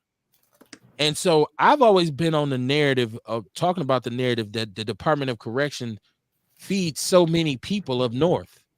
Like, that did used to be, like, once the cows and shit was gone, it's like, oh, these niggas gonna keep coming to jail. We just, okay, well, I'll go work at the prison. Until I was talking to Rick Muhammad the other day, and he said, man, they realize now we don't want them jobs. Because he said, that was Taco. Shout out to my guy Taco Sword. Yeah, he was saying they don't want those jobs because the cats you dealing with now, youngsters, and he was telling me about two individuals, one 17, one 19. One had 35 years and the other and just got 25 years for homicide or whatever. So he said, these young dudes is coming in there now like, I'm never getting out of here. Yep. So I don't give a fuck. Hey man, I when I was in there, I was cool with this lifer, and that's how he said he felt. But when he called life, he called 2 life bids, and this was back in the 70s, and they was running consecutive, right? Now back then the life bid was 13 years. Okay.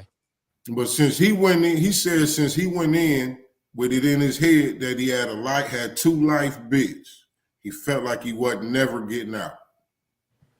You know what I mean? Like I said, that's 26 years, right? Right. That was in the 70s.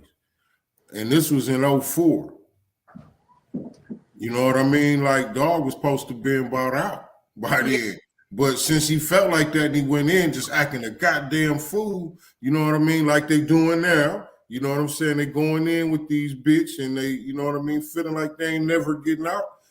and they fucking themselves up, right? It's making it even worse. But yeah, that shit dangerous as a motherfucker, man. I was talking to my lady about that. And you know what I mean? About they was saying something about we was watching something about women working in prison systems. And I'm like, man, that's one of the most dangerous jobs for a woman that she can have. I don't give a fuck. You know what I mean? If she the police or what? That's one of the most dangerous jobs, man. Right. Yeah. And you dealing, yeah. It's very dangerous, Kamar. You dealing with people who ain't got shit to lose. Right. Yeah. That's the thing. And so we talk about, because we did a show. I always say this, right? Because it's most of the time it's true. We did a show. I don't know if people remember. It's called Crime and Punishment, in which we talked about, you know, how should prisoners be treated? Like, and of course you have the right. You have the right to live. Like I guess you shouldn't be treated a certain way. But I said prison should be harsh. Prison should be tough. It should be a very dangerous place. And you talked about the need for programming. But if 50% of the staff ain't there, all programming go to shit. Nobody there to do the programming. Right. So they ain't got no guards. They ain't got no guards to take motherfuckers from here to there. You know what I'm saying? It's a whole bunch of shit. If 50% of the staff is gone, only thing I question though, Care, like, you know, we got to question the news that they give us. I question that really 50% of the guards is missing. You know what I mean? It may be more like 25%. Well, they didn't say guards specifically. They said staff. So there could still right. We don't. Yeah. I mean, but it all depends on. I can see them people fluffing these numbers. You know what I mean? The way the odds to make the odds go for them. You know what I'm saying? Well, we're incidentally having the same issue here downtown with the county jail. But you know, Kev, this has always been an issue. I didn't know. I didn't know. It's always been an understaffed issue. Understaffed, overpopulated. You know what I'm saying? And one of the reasons is because they overpopulating the jails, taking motherfuckers to jails for different bullshit reasons and shit that we shouldn't be going to jail for. We are. They keeping this weed thing, holding this shit back. You know what I mean? Motherfuckers steady going to jail for that. They could stop a lot of that shit. Mm-hmm. A bunch of motherfuckers locked up for weed. They could let these niggas out. Right. That'll help. That'll help with the, you know what I mean, with the percentage of guards or staff in the population. You know what I'm saying? Of the prison. Well, you just hit on something real important, right? Like, I think you just brought up an interesting point in that. Okay, you're saying you have 50% capacity with your staff. Then why are you not moving prisoners to other places so that you can accommodate your staffing level? I'd like to know if, like you said, overpopulated. Is this a case where you got so many people in here? It's a whole bunch of shit they could do. You know what I mean? They could go back over a lot of these niggas' cases. A lot of them, they could start letting out. You know what I mean? They can put them in the minimum prison and start working them back out in the civilization. You know what I'm saying? It's a whole lot of shit they can do. Don't be in there crying about having no staff. Historically, that has happened, right? Where people were released because of overpopulation. That's happened before, right? Yeah, that's what's supposed to happen, man. You know what I mean? They talking this shit about they staff is underpopulated. Come on, man, that ain't our problem. Y'all built the prison. Y'all figure that shit out. Don't be complaining and shit. But can you, as in my Bill Cosby voice, can you really, as a prisoner, complain? No, I'm talking about the guards. I'm talking about the staff. Talking about they underpopulated. No, I hear you. And then even with the prisoners, like, yeah, you know what I mean. You can't expect, like, you can't expect no special treatment. But the thing is, it's stuff that's big that they've been able to do that they can't do no more. That they ain't nothing to do. Like, you know what I mean? Like the programs, the schools, like it's a lot of shit. Like, okay, if they saying they ain't got that much staff, they saying they ain't got the staff to let these prisoners do the stuff that they supposed to do. You know what I mean? That's what I'm saying. If you're a prisoner, how you in prison complaining because y'all on lockdown? You got different levels, and then you got different levels of security prisons too. Minimum, you in medium. Walpine. Talk about Now, some check bullshit. this They out. got us Look, on lockdown. you got okay. Walpine is maximum, but then you also got a supermax prison. Now the way they got these brothers locked up is supermax. They treat them like supermax. Hell, we can't even go get showers like we supposed to. You're in prison though. I'm sorry that you lost some of your rights. So You're they in shouldn't be prison. complaining at all, Kev, because they locked up. So fuck what y'all got going on. I mean, if y'all get food, 3 hots in the cot. I see some dudes in the federal penitentiary that's fully staffed right now that's saying, motherfucker, I do 23 hours a day in my cell. Fuck you complain about, right? Like there's cats have come to me that I've talked to that have been to the feds that have said, man, dog, you don't even understand. We in our cells 20 hours a day, right? Like, so I don't know what they talking about, but you in prison. Hey, sometimes and seeing us like that, right? Like even when you in a prison where it's supposed when you somewhere where it's 23 hours in, 1 hour out, right? Now the way these guards will play this shit sometime, like you may get out at noon today, right? But then you don't get out till 5 in the evening the next day. Now, really, they done broke the law because now you done been in your thing over 24 hours. And you know what I mean? So the guards play these punk ass games with the inmates and shit. Like, you know what I'm saying? You threw some shit at me last week. You know what I mean? So the guards playing these punk ass games too. And that's why I say you can't listen to what these guards saying, talking about they underpopulated and shit, because they really ain't that underpopulated. Courtney, how much do you care about prisoners' rights? You said, okay, if don't care. Like I'm the only one who don't. I care about they. Like I'm the only one and shit. I care about niggas having rights, Kev. I want people to get out and stretch, play some basketball, walk around. And then, and you know, and this is the type of shit that keep niggas cool, so they don't snap out on the guards and shit. Now, when you start taking shit away from niggas, now we finna have a problem. Well, okay, just to be the voice of reason. Already ain't got shit. Already ain't got shit. Right, so why are you threatening guards? What the guards saying they threatening, they acting out, they assaulting guards like. But I'm saying don't lock down mean no business. So that mean if I'm locked down, I don't get to see none of my people. Well, like I said, it's the little punk ass games they playing and shit because they talking this shit. You know what I mean? The punk ass games where we can't go certain places, we can't do this. I can't get to the library. You know what I mean? I can't do this. Prison. Shit, motherfuckers get a book, man. Damn. What about the people trying? What about the people trying to get right? When the motherfucker you don't want them to get released, the dumbass. Bring a print. I bring the book to your cell. Hey man, knock on the door, man. Bookmobile. What you want to read, cuz? Like I'm for real. If I was a prison, I would say, okay, what you want? I want some popcorn. No, I want to go look and browse through the selection. I don't know. No, you're in prison. You want popcorn? I'm gonna bring some popcorn to your cell and give it to you. Want to see a movie? Yeah, okay. Which one you want to see? We showing this tonight. Everybody watching the same movie. I'm just saying you don't get no customization. Like, hey, well, what do you want on your ice cream? No, motherfucker, you lucky you getting ice cream. I should be able to walk. See, that's why I care about it. I should be able to walk around. I should be able to go check the library, look at the books. I should be able to move and groove around. Not if you rape 7 women. Hey, Kev, this is stuff, like I said, this is stuff that they've been able to do. Like, okay, if you're going to start saying we can't do this shit, now say that. Well, we ain't got the staff. That's what we said. I'm just saying. So you see what I'm saying? Like I say, it's the games they playing is the reasons why all this shit is happening. This is why they getting threats and shit, because these motherfuckers in there talking shit.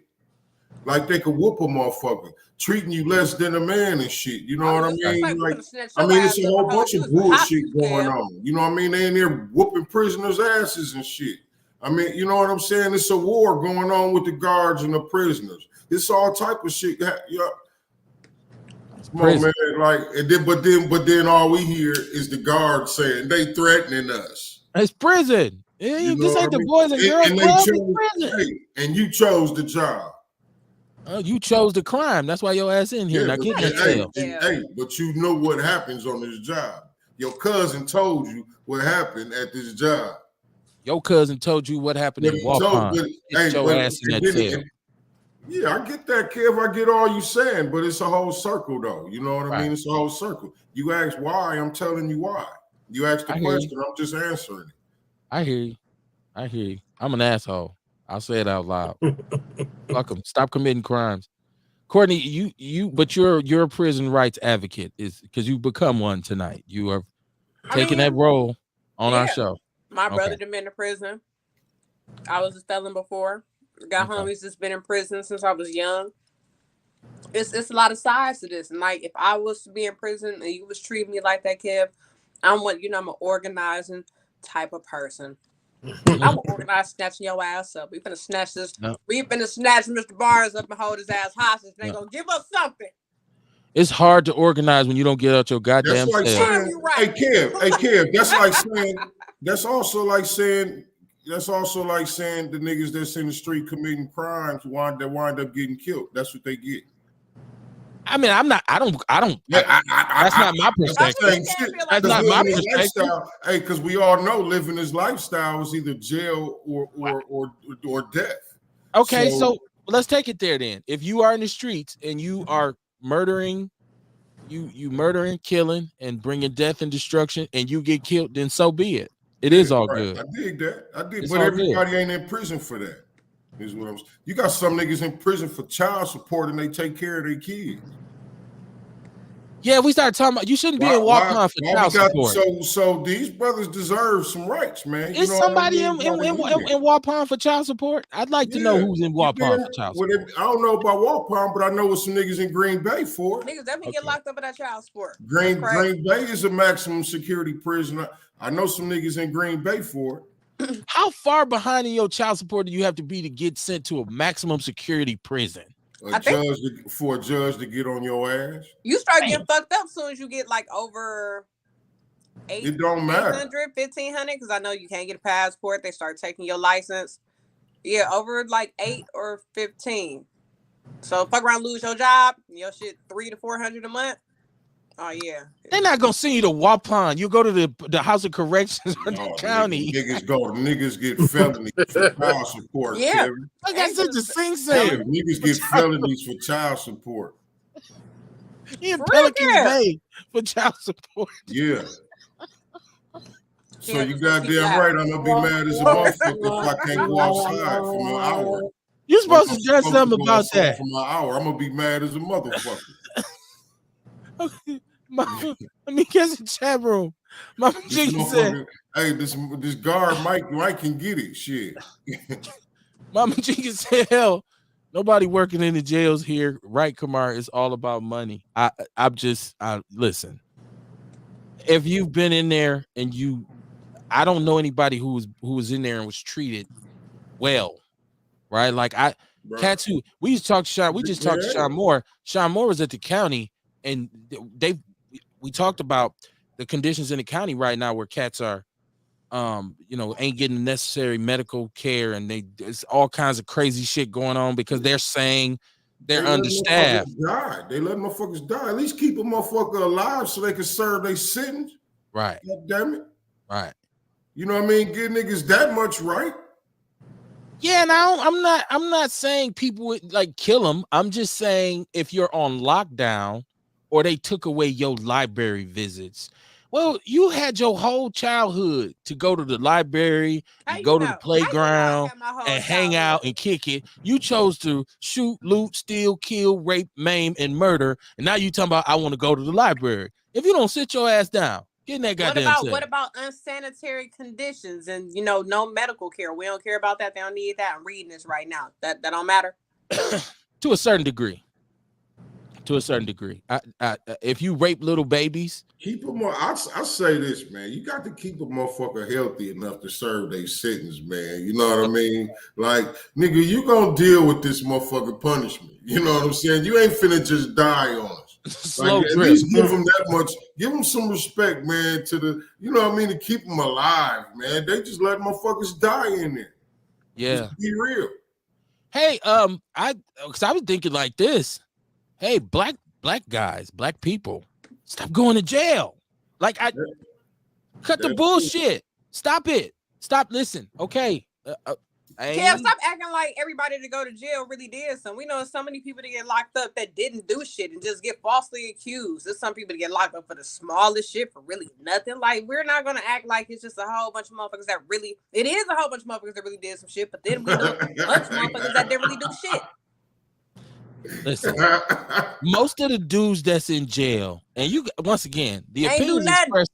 The opinions expressed on Outlaw Radio are solely those of the motherfucker that said it. Know who to be mad at, and I'm saying this. Most of the dudes in jail are guilty. There's some in there who didn't do what they were supposed to do. Most of them dudes did it. They lying or they reasoning, putting up justification. They did what they're in there for. So, I've God bless the ones who fall victim to this flawed justice system because it is flawed. But most of y'all did it. Y'all lying, and I want y'all in there. And I don't care how they treat y'all. What's up, Kev? I mean, you know, I just feel like they do deserve the human rights. You know what I'm saying? Well, you like, get to live enough rights to be able to live, man. You know what I mean? But the way they doing shit, we see it ain't even at that a lot of some of the time. Shout out to you, man. If you went to and you did a bid and you said, Kevin, you out of pocket because you ain't never been in prison. You out of pocket. You don't understand. Yeah. What's the key part of that sentence though? I never been to prison. That's the key part of it. And it wasn't no accident. I usually didn't do shit that would get me put in prison. A couple times I did, and I didn't get caught. But that's neither here nor there. Even House of Corrections, it's like, yo, can it be, you know, the regular hygiene stuff? Can y'all have pads and tampons on the regular? Can we have the toothbrush? I mean, just the basic shit, you know? I think they got that. I haven't heard nobody complain. Nah, man, it be some issue. They really don't be wanting to give it to you. They be trying to get some toilet paper. I was there it was some years. I was there. I was in my early 20s, but it was rough them 8 days. Man, that must be pretty rough. So, yeah. That seems like all the more reason to stay out of prison. I mean, I haven't gone back, but still, there you go. For the ones that's in there, be people in there for shit like they ain't got no money, ain't got no family. Be like, man, if only I had $200. Like, damn, that's all you need. Mikey Davis, what up, Deacon? How you doing, my brother? Neighborhood. Courtney, listen. But Kev don't care. He no. Because I did one time. I slipped. I did slip at a young age. And I had to spend the night downtown. And, you know, the whole experience for me was really just negative, right? It was nothing humane about it. It was a humiliating process. It was demeaning. The conditions, they put me in a holding cell waiting to go to court. They put me in there with some dude who I don't know where they picked up from. First thing he did was cop a squad. Put you in a big ass chicken coop. That's what you gonna do? You just gonna shit while we sitting here? And we can't get out. The door locked. You just so I said no. But I left there. With the bag with my stuff in it, and she said, "I see you next time." And I said, "You will never see me here again." She said, "If I had $1 for every time I heard that, I wouldn't have to work this job." I said, "All right, we gonna see." That was 1996. It's 2023, and never went back.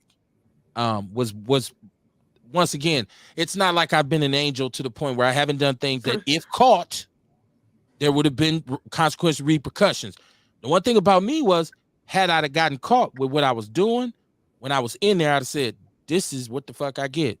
I got to deal with this shit because I shouldn't have been doing this shit. I wouldn't have been in there like, oh man, what you mean I can't go to the library?" Like, it's just prison. You don't care if I read or not? No, motherfucker.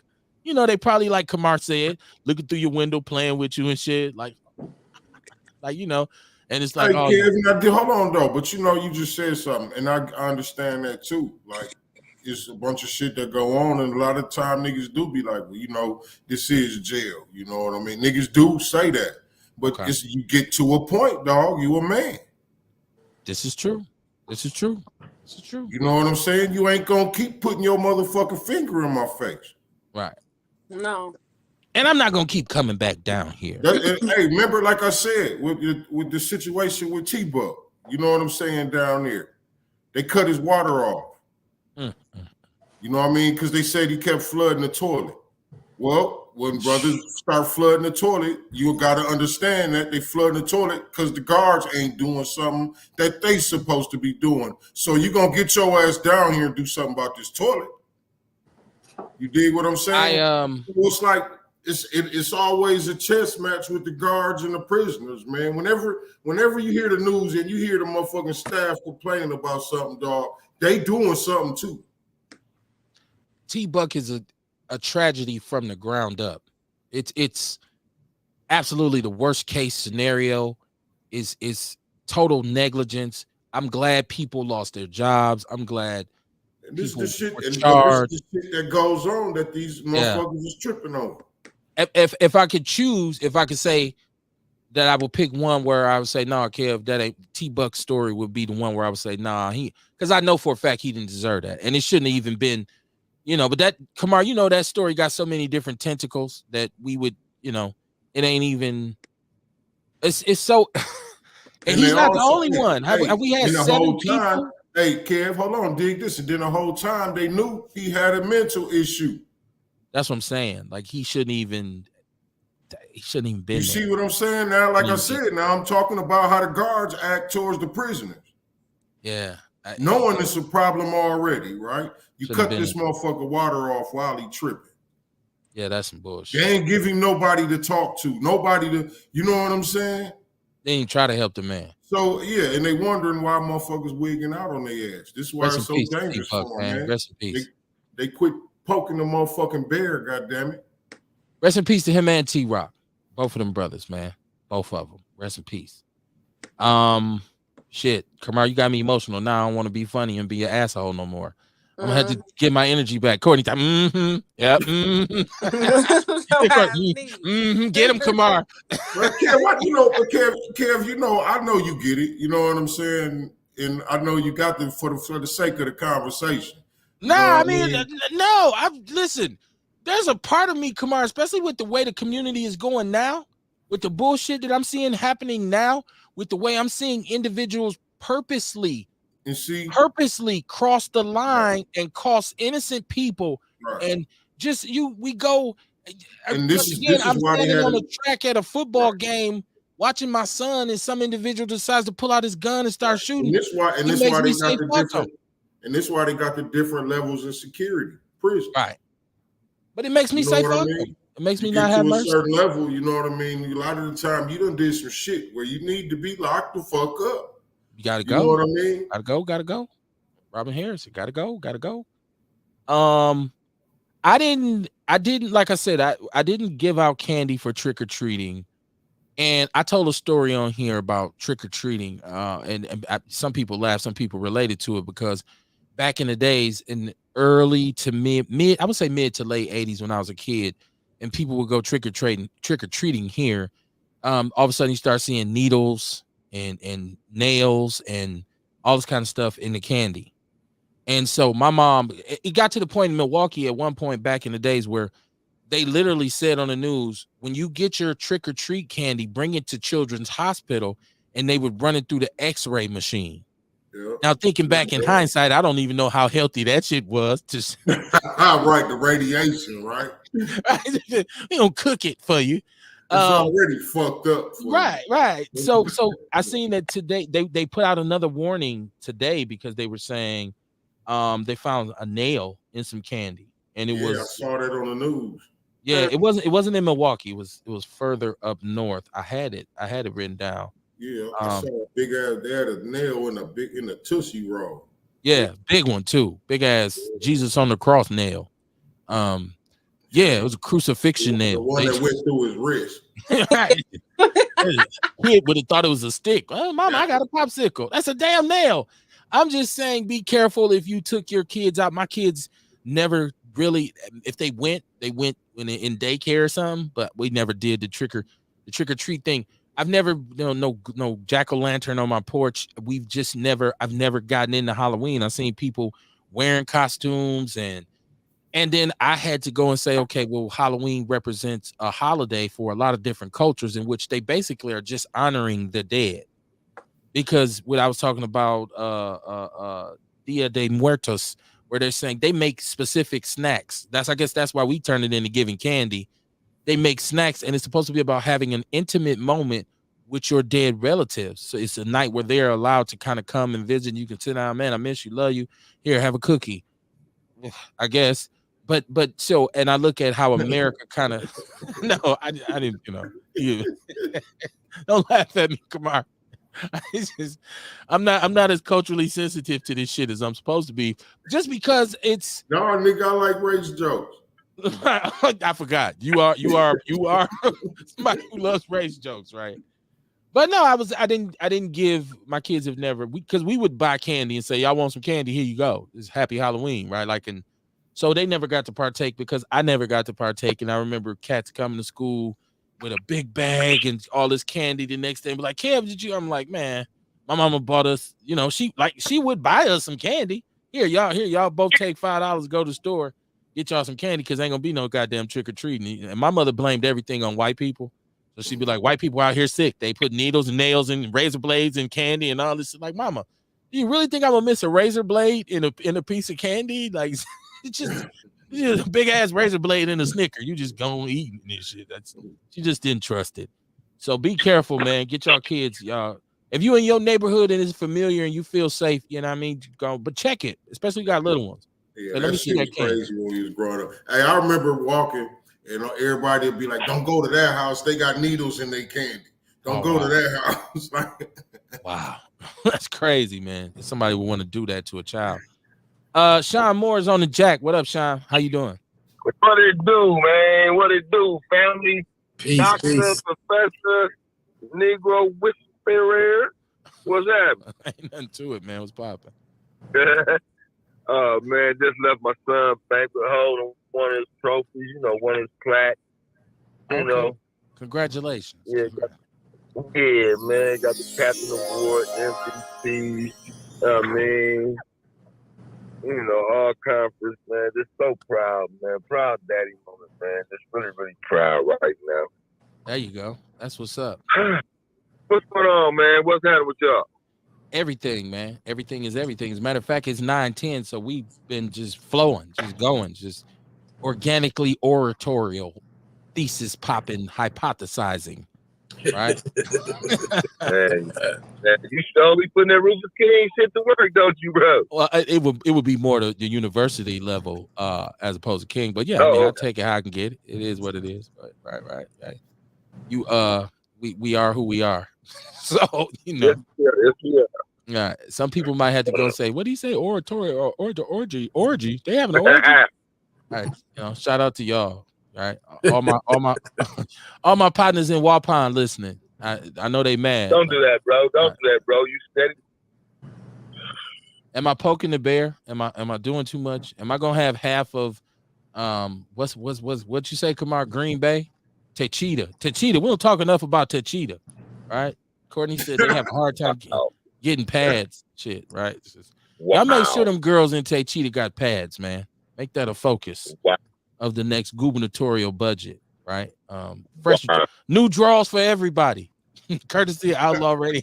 Wow. Oh shit! I hope I never end up in prison. Mr. Podcaster, how you doing tonight? Dion said women with razor blades in their mouths.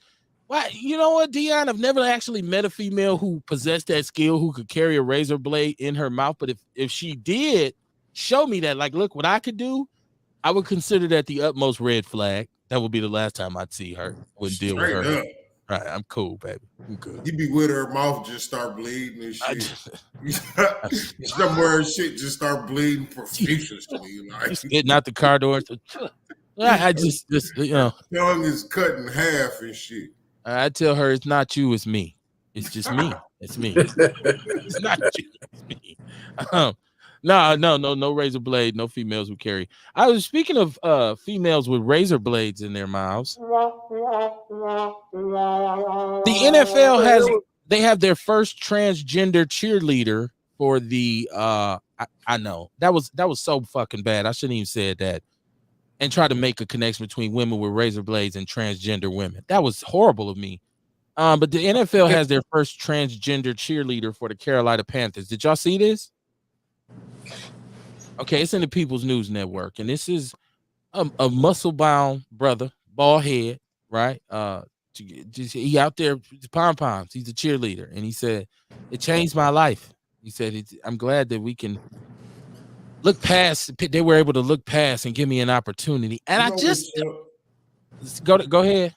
my bag, man. But you know what suck is like how so many women have been turned down from being one of those types of cheerleaders because of their shape or the way they look. Okay. And then here this nigga come. You know what I mean? With his biceps and shit. You know what I'm saying? And all man features. You know what I mean? Except He for the get to lipstick. come and get one of these jobs and shit all of a sudden. Yeah. That's some bullshit, dog. I don't understand it.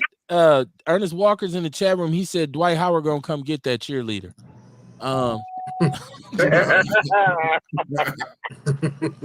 You need a ride home. You need a ride home. No, I'm just okay. So we live in this country where this gender kind of blurred line and I know people say, well, who cares? Like a lot of us would just say, who cares, right? But I'm a football guy, and I care because I watch football and I don't want to see that shit.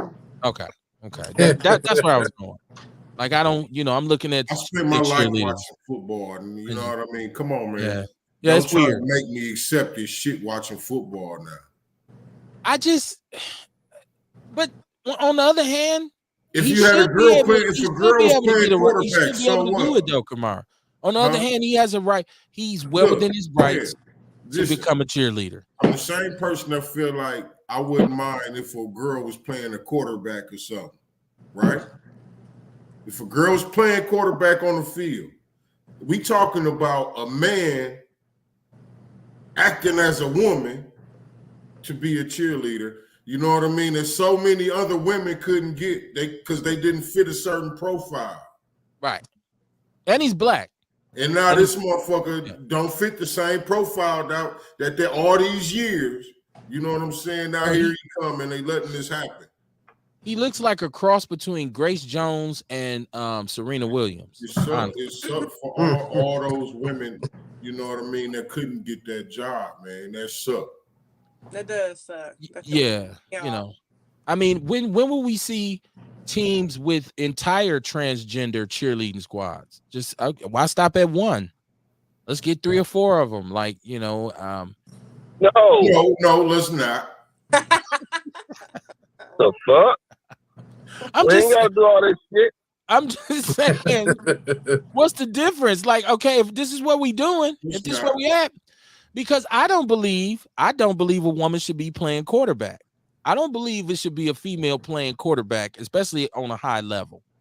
Because at least that woman ain't acting as something else. Right, but if she's strong, you know what I'm saying? That's what I'm on my point. Like, hey, Courtney, what's happening? Hey, how you doing? That's my point. You know what I mean? Hey, no, you on the air, baby. My bad. I apologize. All right, I'll step out the room. Right, she was away. Calm down. Okay. And all these women, like I said, all these women, man, that couldn't get that job because of this. Dion said, "What if the cheerleader nuts fall out?" Listen, exactly. What is wrong with Dion? I would never know. Horrible. That would be horrible. It's what you call an occupational hazard. But I don't. Once again, I believe y'all think I don't see. To me, there's nothing wrong with this, aside from the optics of it, because it's a brother dressed up like a woman, and he's a cheerleader. To me, the optics say, well, I don't necessarily agree with that. But in terms of his right to become a cheerleader, and let's face it, there are a lot of brothers who love transgenders, like a lot more than that are admitting it. So I'm like, all right, then, well, go ahead, bro. If that's your thing. I mean, yeah.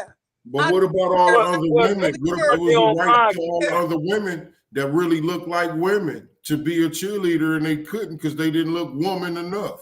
Well, that's a different argument. Yeah, but Courtney, the fact that you give a damn about their rights and is this right? But we don't give a damn about the rights of the people in prison. But we give a damn about the rights of the transgender people. Oh, good point. Be a Good cheerleader. point, Juice Lady. But Good point. he's not an Ding, ding, offender. ding, ding. Oh, Wait, it's not. Hey, Oh, wait a right. minute. The Prison, stars. though. You Hold supposed to on, get hold the on. sprinkles. Hold on.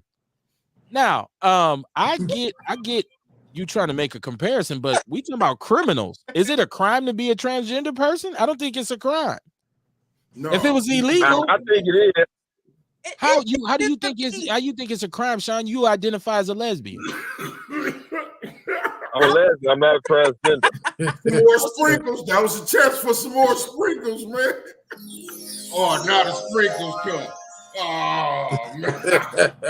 My bad. I'm just feel like saying. I have a right What, to. bro, where you, bro? Bro, you know what? What you mean? You always saying how you identify as a white I'm a lesbian, lesbian. Right. a white am. female lesbian. That's what he always say. That's what Sean says all the I am. time. So you don't care about your brothers I in the struggle? You should be all with this. Like, man, go ahead, brother. Get your cheer. He's your brother in the struggle. If he's a No, he is not my brother in the struggle. Not at all. I'm not struggling to be a lesbian. Lord have mercy. Real, come on, because Real, you more liberal on this stuff than a lot of people, especially people on this show. What's wrong with your brother getting the job? You know, 1, 2, 3, 4, yay! What's wrong with that? They have male cheerleaders. Exactly. Yeah, So why so can't he just be I a would regular male cheerleader? I would think if he just wanted to be a cheerleader, let him be a male cheerleader. But I mean, if he A male cheerleader. right, but he wants to be a Want to wear a skirt. and I respect everybody's right to live whatever life they live, but just like it was said earlier, it'd be real fucked up for like I was watching some movie the other day. I forgot what it was, but they had a damn, what was it?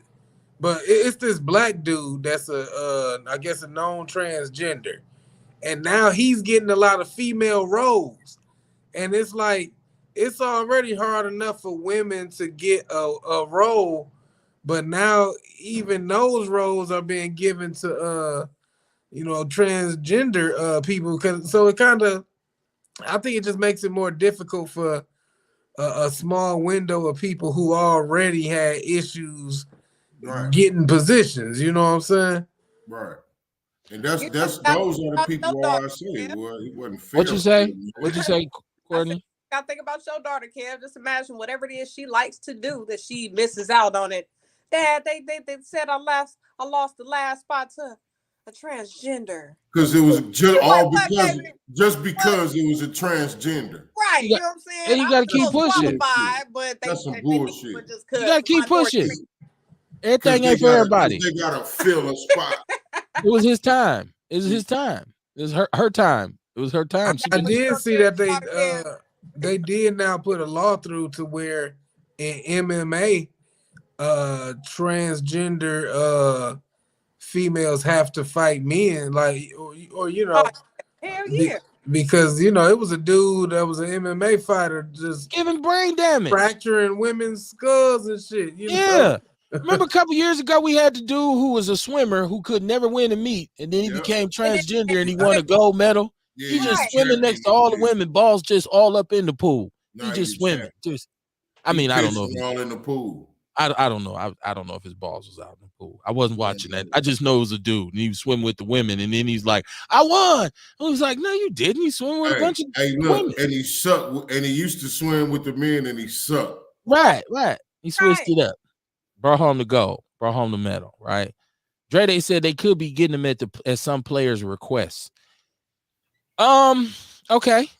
Once again, I just said there's a lot of brothers out here who are not mad at transgender men or women, transgender, I don't even know what to call them, transgender women. Like because they like them. Right. They like them. That's what I'm saying. They like them. If you like them, that's them. You know what I mean? And it'll forever be a debate. You know what I mean? It'll always be people like me that really don't want to see. I didn't grow up watching that.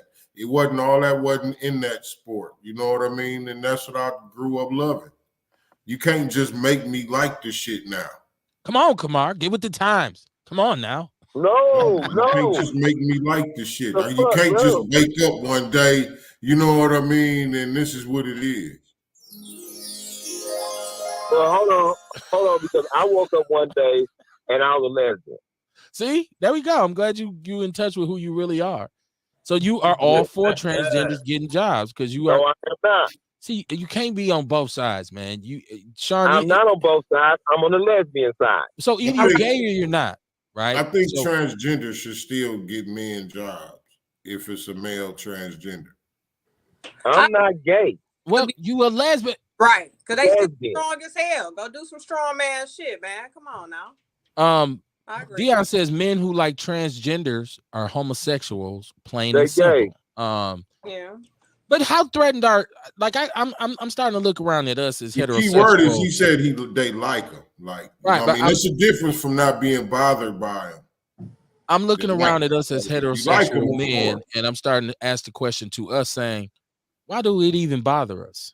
Like, well, I care? I don't. I don't think it has anything to do with my masculinity. And I think a lot of brothers don't like this because they feel like it threatens their masculinity. But that doesn't threaten my masculinity because I'm not attracted to a trans. I wouldn't date one because that is not my preference. It's not because I'm transphobic or homophobic, or it's just not my preference. It's some females, it's some female types. We just talked about a woman with a razor blade under her tongue. I wouldn't date her either. And she's a female, right? She's not my type. It's not my preference. So we have the right, you got the right. And we ain't talking So my about wife dating. as a lesbian. And we ain't talking about dating. We ain't talking about them being who they are. We talking about jobs. Right. Pom pom. You know what I mean? That's why I said, like, I feel like transgender men should work men jobs, should have men jobs. Yeah. Women should have women jobs. You know what I mean? If it's like, whoa, they about to get you, bro. You about to get canceled. No, well, you no, I'm not. I'm ahead. talking a woman's job. Go ahead, Listen. Mark. Keep on, man. I want to We talking about cheerleaders that wear skirts and shit on the side of the football field. That should be a woman. Cancel me for that, motherfucker. All right. You know what I mean? Well, he is a woman. He's just a trans woman. No, he's not. He got nuts. He's not a woman. You don't know that he still got his testicles. You it don't don't matter. He can't have a baby. I didn't say that. He can't have a baby. Dion said, what if his nuts fall out? What are you talking about? I didn't say that, Sean. That was Dion. Right. And Kamar, I'm playing devil's advocate with you because I know, kid. Hey, I remember back when we was young, right? I remember playing football and like the cheerleaders on the side, we used to talk shit like our cheerleaders look better than y'all. Our cheerleaders got y'all. Type shit. You know what I mean? Our cheerleaders gonna get their attention. So you know what I'm saying? So we gonna get the ups on them. Or come on, man. That's what I'm talking about, like a girl thing. Like and I think that was one of the purposes for cheerleaders. So if a stud, we don't say nothing on a stud to a stud who has what would be considered a more masculine job. What's the difference? Go ahead, Courtney. Where was this male cheerleader at? What you talking about? The transgender cheerleader? He's at NFL. The Carolina Panthers. He's with the Carolina Panthers. Okay. That's a gay team. That's a gay team. Based on the behavior that I seen from the young brothers who go to Hamilton High School in Milwaukee, gay ass shit too. It ain't no issue with no transgender. Did y'all see them humping on each other? I don't think they care. I don't think, once again, this might be something that the players are requesting. Dion, what's popping, man? Man, you know what's the crazy part about them allowing a transgender to be a cheerleader is that they will accept that, but they didn't accept Colin Kaepernick kneeling. Ain't that sick though? Like, listen, I don't know where they came up with that word. See, I don't like this new age shit. Like, that's why I say I'm a conservative. I'm not a Republican, but I'm a conservative. And I can agree, I definitely 100%, even on some of the racist shit, I could deal with white folks. Because I don't want to be bothered with y'all just like y'all don't want to be bothered with me. I believe we should be separate. But I believe that this gay stuff, this transgender, they playing with these kids. Like 20 years ago, we didn't call them trans. They was guns. or they was gay. We call them cross dressers. You know what I'm saying? Yeah, whatever they cross dressers. That's what they is, drag queens. You ain't no transgender. Where did they come up with trans? Like, what, you know, like, is this, I guess from Transformers or something, they could transform. I don't know what it is, though, but that's sad. It's sad that these people will be welcoming. Go ahead, Bull. Now I was agreeing with you. They always changing the word and changing the names and shit. Sure got a Latin meaning. Like drag queen, that don't sound right. So we gonna start calling ourselves transgenders. Yeah, pretty soon next year they gonna be something else though. And it's they the alphabet mafia. Like I went to go see Ari Spears this weekend and he had a little skit on him, man. It's like, that's crazy, man. You know what I'm saying? And it's sad that they want to, and you know, the other guys say, I'm not against what nobody thinks. If you want to suck on another man, you want to do whatever you want to do, that's on you. But what I don't like about it is don't try to force it down my throat. Like, I don't want to hear about Kevin Gates or people, even some of these young guys, like eating a woman, having sex with a woman on her period, eating her thing. I don't want to. If that's what you do, that's cool. That's, man, listen, man. You know what I'm saying? That's what you do. You know what I'm saying? That's just like I remember back in the days when we used to brag about how much dope we used to sell. People didn't want to hear that. It was kind of offensive. So now I kind of understand, like, I don't want to hear about all that type of stuff, man. You know, like, it's just crazy, you know. And you know, like, me and my guy, we were talking about that earlier, and I said, it'd be a damn shame if Michael Jordan came out and he bisexual or whatever, like the Dwight Howard, and I got I got thousands of dollars worth of Jordan. You know what I'm saying? Like, I'd be stuck with that. I'd be stuck with that shit, bro. Niggas see me out there. Like, what? That wouldn't make him any less of a basketball player because he was bisexual. It does. When you a gump, it take your whole credibility away from him. You could have been a thug nigga in the street. You go to prison and they find out you like the boys. You beating the boys back then. You niggas ain't got no respect for. I don't care how good your hands is. Niggas will put that blade up on you though. You know what I'm saying? Like, for real. And then Kev, don't be sitting up there talking crazy about niggas that been in the joint, bro. Cause I've been there. Unless you been there, bro, that shit. You still a man and you still want dignity. You fucked up. You fucked up. But you know, I remember one time I was in Jackson. And a fly landed on my cup. And the motherfucker still wouldn't allow me to get, you know how low I felt? That this man know a fly land on shit, dead bodies and all that. And the man wouldn't allow me to get another cup of water. I was hot behind that. You know what I'm saying? See, the thing is, you got to really know the criminal justice system, man. There's niggas in there. They're safe. You a good dad.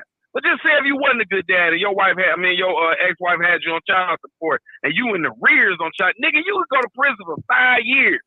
And you would be running around that motherfucker back hurting and everything, and you like, man, I went to the joint for this bullshit. You can't own no, and you ain't did nothing.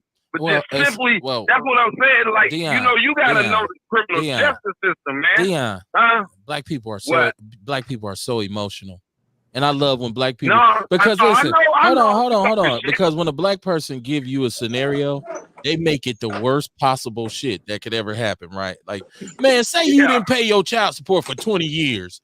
Right, like first of all, how the fuck would you pay your child support for? It gotta be 20 years, bro. We talking about you saying some of our motherfuckers who went to the joint. We gonna fuck you up, KB. It ain't even gotta be that. Yo, listen, hold on. Y'all can fuck me up if I'm in the penitentiary with y'all, but you ain't doing shit behind that wall. So I would tell you, no, when you get out, I'm gonna fuck you up. I said that you been plotted to snatch him up and you fuck around. I will call the prison and your ass will get some more time fucking with my free ass. I'm gonna tell you this, Kev. You could simply be defending yourself. And if them white folks feel like you shooting somebody, killing somebody ain't justified, you might as well surrender them guns because you going to the joint, my guy. And you know what? And you know what, Dion? You know you got to get a lower bulk restriction and all that. Dion, Dion, what up? I love the shot. I love the shot that you took about me having to get on the bottom bunk, which is very true because I ain't finna climb up no ladder. But I tell you this, you missed the point of your own statement You said if I killed What? somebody defending myself. The fact of the matter is I killed somebody. So when they put me in prison, I'm in fucking prison. I'm not gonna go in there and say, man, I can't get no pho. They won't serve me no pho here. You know I like pho. Why I like my chicken grill. Why I can't get no ribs? You're in fucking prison. I'm gonna tell you, Kev, it's a thin line. That's you know what? When I was like, remember about 6 months ago, everybody like we need to reform and we need the tougher laws. You got to be real careful when you thin line that one, man. I'm just gonna be honest with you, man. I don't. I'm just gonna be honest, now, Kev. Don't be so cocky. Don't think. I'm sorry. Don't be sorry. No. I'm sorry never say never, Kev. I'm sorry that never. I'm sorry that you had to go. I'm sorry you had to go to jail. I'm sorry you went to prison. And Sean, it worked out for Sean. It worked out for Sean because he managed to get a high school diploma. And I'm glad both of y'all are so pro. I say fuck prisoners and fuck prison. Damn. And you know, Kev, I'm gonna tell you now. You gotta listen. All I'm gonna say is, my brother, never say never. Just be like, I don't see it. Well, Dion, unless you finna hide some cocaine in my car, I don't see me going to prison. I don't do anything to go to prison. I don't know how many times people you don't accidentally end up in fucking maximum security prison. People that have. So don't say that. We don't even live in them southern states. I can see you documentaries where niggas did 38 years for something they didn't do. The motherfucker DA said, well, if it's collateral damage, it looked like it didn't mean shit. Didn't want to compensate the man, and the only reason the man got out the joint is because he had cancer. This is also a part. This is also a part of the show where you really have to listen to what's being said, because I said earlier, I said it many times, I understand where there's miscarriages of justice and there are individuals that are in prison undeservedly so. I've said that many a time. I'm talking about the son bitch that's out here banging, slanging, killing, stealing, looting, raping, taking. Lock his ass up. I don't give a fuck if he got a fly on his cup. I don't give a fuck if he got a fly on his ass. Lock him up in the goddamn cell and leave him the fuck in there. Now, if you in there and you didn't do, if you in there, you say, "Kev, but I didn't do this shit," and I can prove it. And I say, damn, brother, that's a fucked up situation. We got to keep praying for you, and we're gonna try to get you some DNA evidence. If you say, no, I did it, but I didn't, I came from a broken home, I say, well, sit your ass down. You on lockdown. You ain't getting the fuck out. All right, you did it.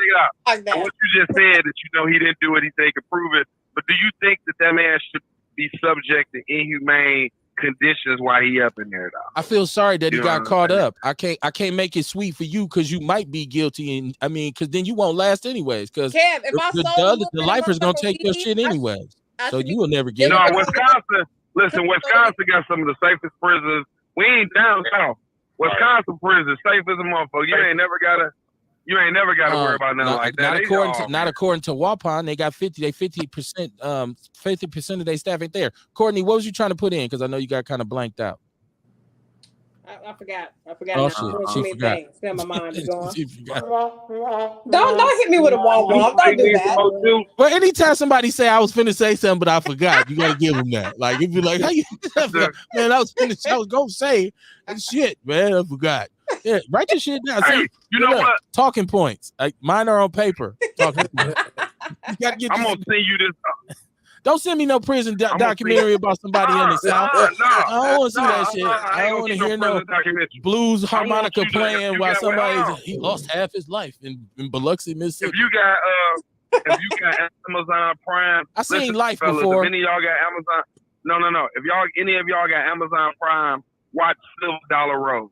And if it don't hurt your feelings, you gotta watch Silver Dollar Road. As a matter of fact, you know what? I just seen it. Listen, my wife is just watching it. But Dion, once again, here's black people being overly dramatic. That is a situation where that is a miscarriage of justice, and those individuals did not deserve what happened to them. That's not the same. Exactly. That's not the same. That's not the same as somebody coming out here with a pistol, shooting, kill a little 5-year-old or kill 2 people, and they get put in Waupun. They deserve to be there, and they should have flies in their cup. Everybody in Waupun ain't killed somebody. Talking about them, they deserve to take their punk ass to jail. Like a lot of them did. So because I sold some weed, I deserve to be in those that situation. Just got sold a little bit of weed. It was just a little bit of motherfucking weed. You smoke How some you get weed, caught? yeah? If it was such a minute amount, how'd you get caught? Because the white folks be on that bullshit, Kev. I You mean, know they do. The white man. It was the white man's They fault. be on that bullshit. Oh, okay. It's the white man's fault. I mean, I get it. even if you push a Goddamn heavy white weight, man. like They I mean, criminalize that though. even if you Sometimes push it's just a heavy nigga weight, shit. There's a lot of hustlers nigga shit. shouldn't We really try be to justify considered nigga shit every day. Yeah, no, he shouldn't be in there. Go ahead, Real. I'm sorry. Go ahead, bro. Oh no, I was just saying. For me, even if you push a heavy weight, I don't give a fuck. Hustling shouldn't be considered the same. Like a hustler, you ain't selling shit to somebody that they don't want. So Right. there's consent. Mm-hmm. Now, killers, robbers, cowards that rob you of your consent, yeah, let them motherfuckers rot. But just you know what that hustler probably did, Rail? Yeah. That hustler is probably the one who sold that mother some drugs that had her out when her 5-year-old was somewhere getting beat with a golf club. So that hustler, man, he just said that hustler is it responsible for that. That's on the mama. That's on the hustler. That was a low blow. That was a low blow. He supplied the product, so he should go to jail. That's See, on the mama. no. Then you could say the same thing about a motherfucker taking Benadryl. That's on the I pharmacy. could. If that Benadryl caused him to fall asleep and run over an old lady, lock his ass up. You shouldn't have So had it. it's a lot of pharmacists that need to take their ass. There are. We listen, behind every great fortune is a great crime. And behind every great crime is a white man. So we all know that. I like, well, what are we talking about? We know I'm not. But yeah, Mama Jenkins is chiming in. She called Mama Jenkins. This why they be at you. She said that they was faggots. Right. Hell yeah, Mama Jenkins, they faggot. Right. On the real. They don't use that word no more. Kills and everything else. On the real. Oh yeah. She said, I'm with you, KB. Keep them locked the hell up. When you commit a crime, yeah, sit your butt in jail. So now y'all keep arguing with me about it. Mama Jenkins said, but still, can I get the basic, necessities and shit while I'm sitting in jail? Well, you can't. We ain't saying don't lock them up. Right. No, I'm saying you don't deserve luxury items. You need that soap that leaves you dry. I don't think they asking for luxury. You need that Neutralo. That's what I say. I feel like it's a bunch of shit that they was able to do before that they can't now.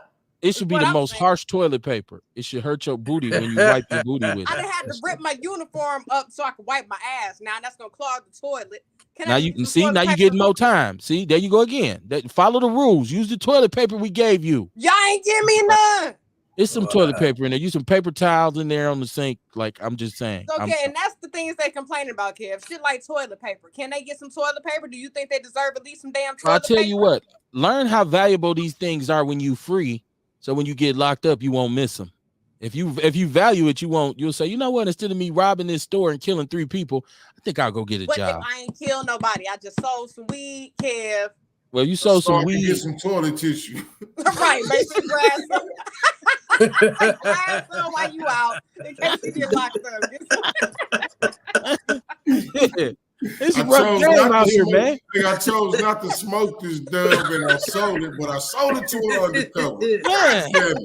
Shit. Now I'm going to jail. Mama, can I get some toilet paper? Listen, I've been under pressure just like anybody else. We've all faced what I call ghetto pressure. We all been in points where we say, man, I don't have sheep shit from Wild Honey. I don't got a pot to piss in and a window to throw it out of. I got to get some money and I got to do it right now. We've especially as men, and I'm not discounting sisters because we just talked about single mothers trying to do what they got to do. And we've all said, you know what? I got to do something. And we've done what we did to get that money or get out of that predicament. But some of us chose to stay doing that instead of saying, okay, I maintain, let me find a better way. See, it's a conscious decision to say, nah, fuck that. I'm finna get this. I'm finna do this.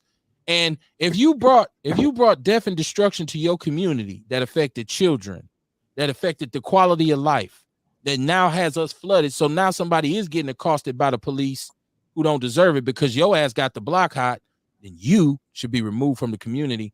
And I have no mercy for you. I give them some water, give them some food, give them a place to stay, but don't be complaining because you ain't got satellite TV. Don't come to me my Wi-Fi off in my room. I don't give a shit. You shouldn't even have Wi-Fi. right? I'm just saying. Give them a coloring book. At the goddamn corrections officers like you, Kev. See, that's when niggas start doing shit like that, acting crazy, get to slinging shit through motherfuckers. Yeah, and that's when they get their ass locked down for 18 hours a day. Already locked down, so who cares? Put 2 more on it, man. Make it 23. You won't throw no more shit. You be throwing shit against your door because I'm feeding you through a slot. I'm not. Listen, I'm not a nigga hater, as my Uncle Larry used to say. I'm not a nigga hater at all. I just want us to stop. You're a prisoner hater. No, I'm not. I'm an offender. I don't like habitual line steppers. I don't like individuals who will fuck my day up because his is going bad. He got the right to take my life or take one of my children's lives or take an innocent person's life because he was having a bad day. That motherfucker shouldn't have color TV. He shouldn't have nothing. He should be on the chain gang. Kev, I ain't take no life. I sold some weed. Now I'm in here and I just. Courtney, you didn't go to Waupun with no damn weed. I just sold some weed and I just want some toilet paper. Where was you locked up at? Was you in Taycheetah? I was in Waupun. You was in Waupun? Why you keep calling it, bro? You was in Waupun for some weed? She had a nickelback. You had the worst lawyer in the history of court. I'm saying, Kev. You sold a nickelback and went to Waupun. Kev ain't showing no She could have been in Waupun County Jail, though. You know, they send niggas to she ain't been to the joint, though. She was in St. Charles. I was in St. Charles. See, the truth come out. She said I was in St. Charles. She's at the Vale Phillips Center. You know what I call that? Ain't rough out there. Shit, I used to work out there. That shit ain't rough. Ain't nobody. Come on, man. I'm just saying. It's not rough at all. It's time for black people to get their shit together, man. Like Courtney was at the Malibu County Jail. Manny Petty, right? Like she just. I mean, and then you got some brothers who, once again, man, my heart goes out to anybody because I see these dudes who get convicted of sex crimes like rape and stuff like that, and they go, man, he had to do 35 years, and he was totally innocent, and then the DNA exonerated him. I do feel for him. I do say, damn, that was fucked up, man. You know, but there's some dudes in there who did do the rape, who DNA would just provide more victims. Like, damn, if I do DNA, they're gonna find out about everybody I raped. And I don't want them to get treated well. I don't want them to be in prison. I want them to get the basics. I want them to have some flip-flops. And early in the morning, you get some cereal and some milk. For lunch, you get you a little sandwich. And then you get Nutri-Low for dinner. And then you go to sleep. Well, I don't want to. They own a little section in the prison, then, Kev. So all those people that you're talking about get treated like that. You know what I'm saying? All of them get that treatment. You need to have all those people that you really feel that way about. They're all over there and, you know, getting just neutral. I got time for that. People that just sold some weed. See, that's how you basic shit we over here. That's how you ended up in Waupun with the weed because they wasn't separating people. They was just like, oh, she's a drug dealer. Just put her take cheetah. Exactly. No. She ain't end up in no Waupun with no weed unless she was transporting it to see a nigga. So we're not gonna do that. Okay. And Sean, I feel your passion for advocating for prisoners. She might have been in Taycheetah as you is like that the name of it? Is it what is it? Black people say Taycheetah, like we say Titonia. But you I don't know. Let's ask Courtney. Titonia. It's not. Oh, Courtney didn't get locked up here. I got locked up in Georgia. So. Oh, so you was in the southern. What is it called, Courtney? Huh? Oh no, I didn't do no prison time. I got locked up. What is it called? She was down south locked up, man, below the Mason-Dixon. At Decatur County Jail. I wasn't locked up. I caught a felony. It was in and out. Oh, okay. So Mama Jenkins said now they got iPads and Uber Eats. I hope they don't got Uber Eats in the prison. Please don't. Somebody tell me you don't got Uber. They ain't got that. No. You can't do DoorDash at the prison, can you? You can order hot food, but they make it at the house correction. Oh, okay. They just actually come from Uber Eats. It doesn't. They'll bring it to your your cell.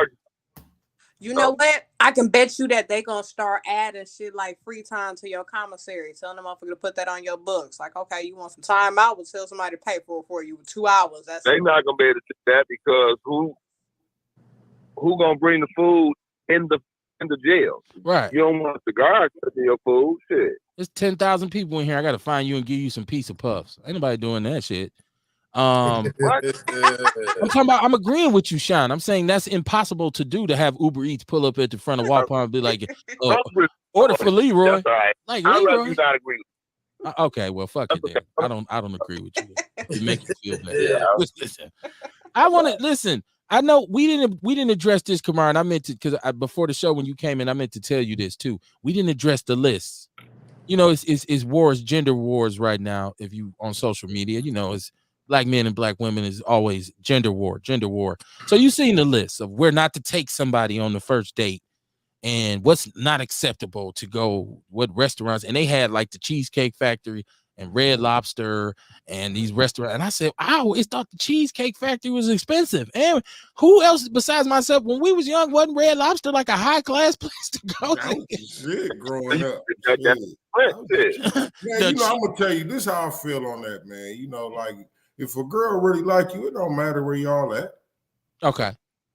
You know what I'm saying? It don't matter where y'all at. Yeah, What I look like taking a Burger King bitch to the chancellery? well, what's a Burger King? What is a Burger King chick? What qualifies her? What makes her a Burger King chick? She stay right down the corner. She stay right around the corner. She do the same shit you do. So she don't deserve a fine meal.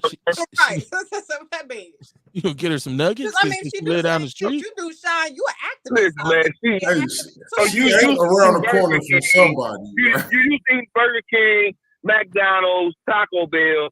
Then when you meet Donnie, you want to go to the chancellery. No, motherfucker.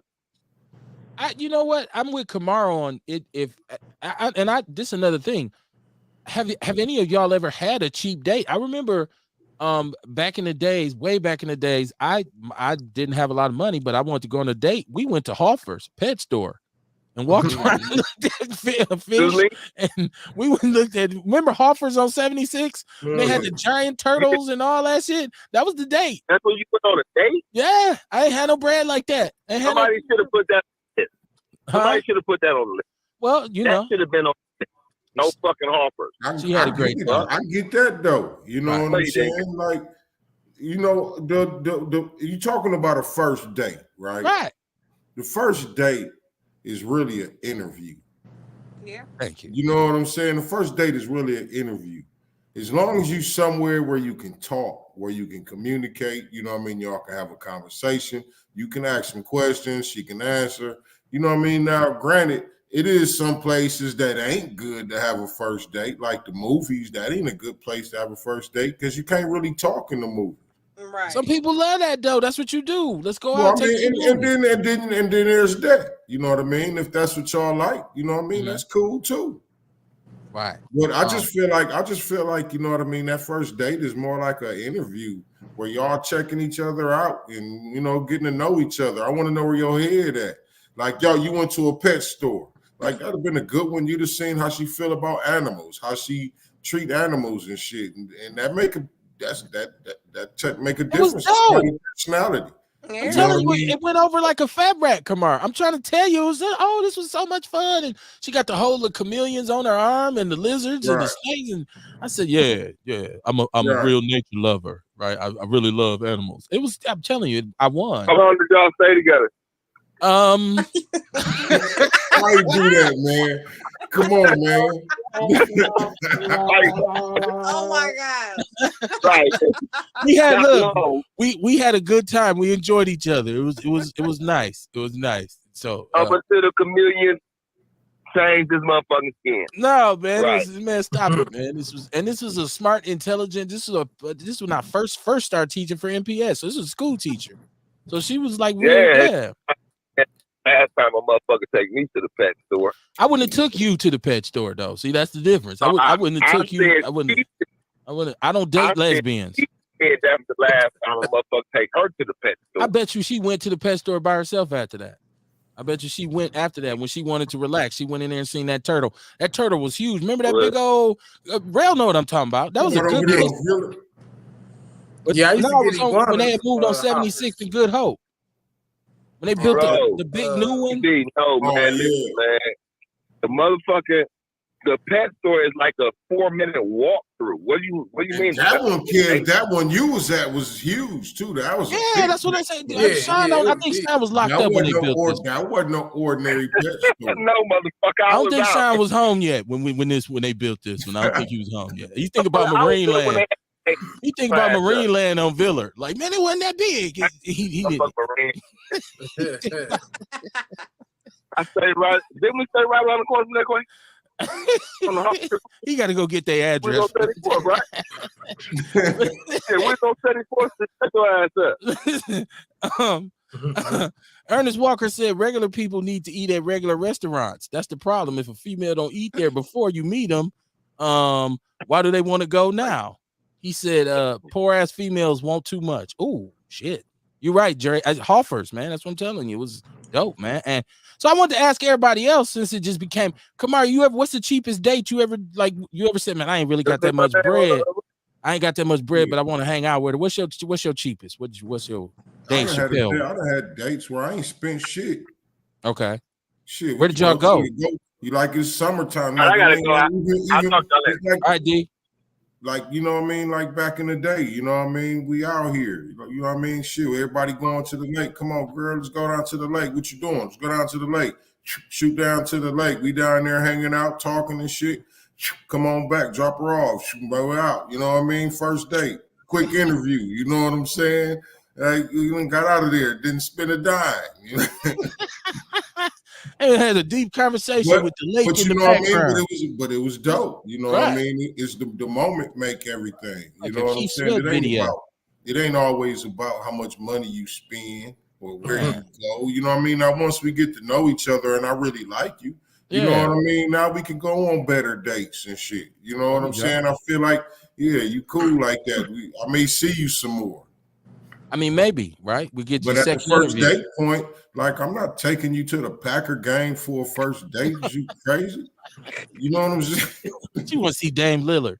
You know what I mean? You want to go to the Bucks game. You want to sit courtside for the first date. Get out of here. I just met you this morning.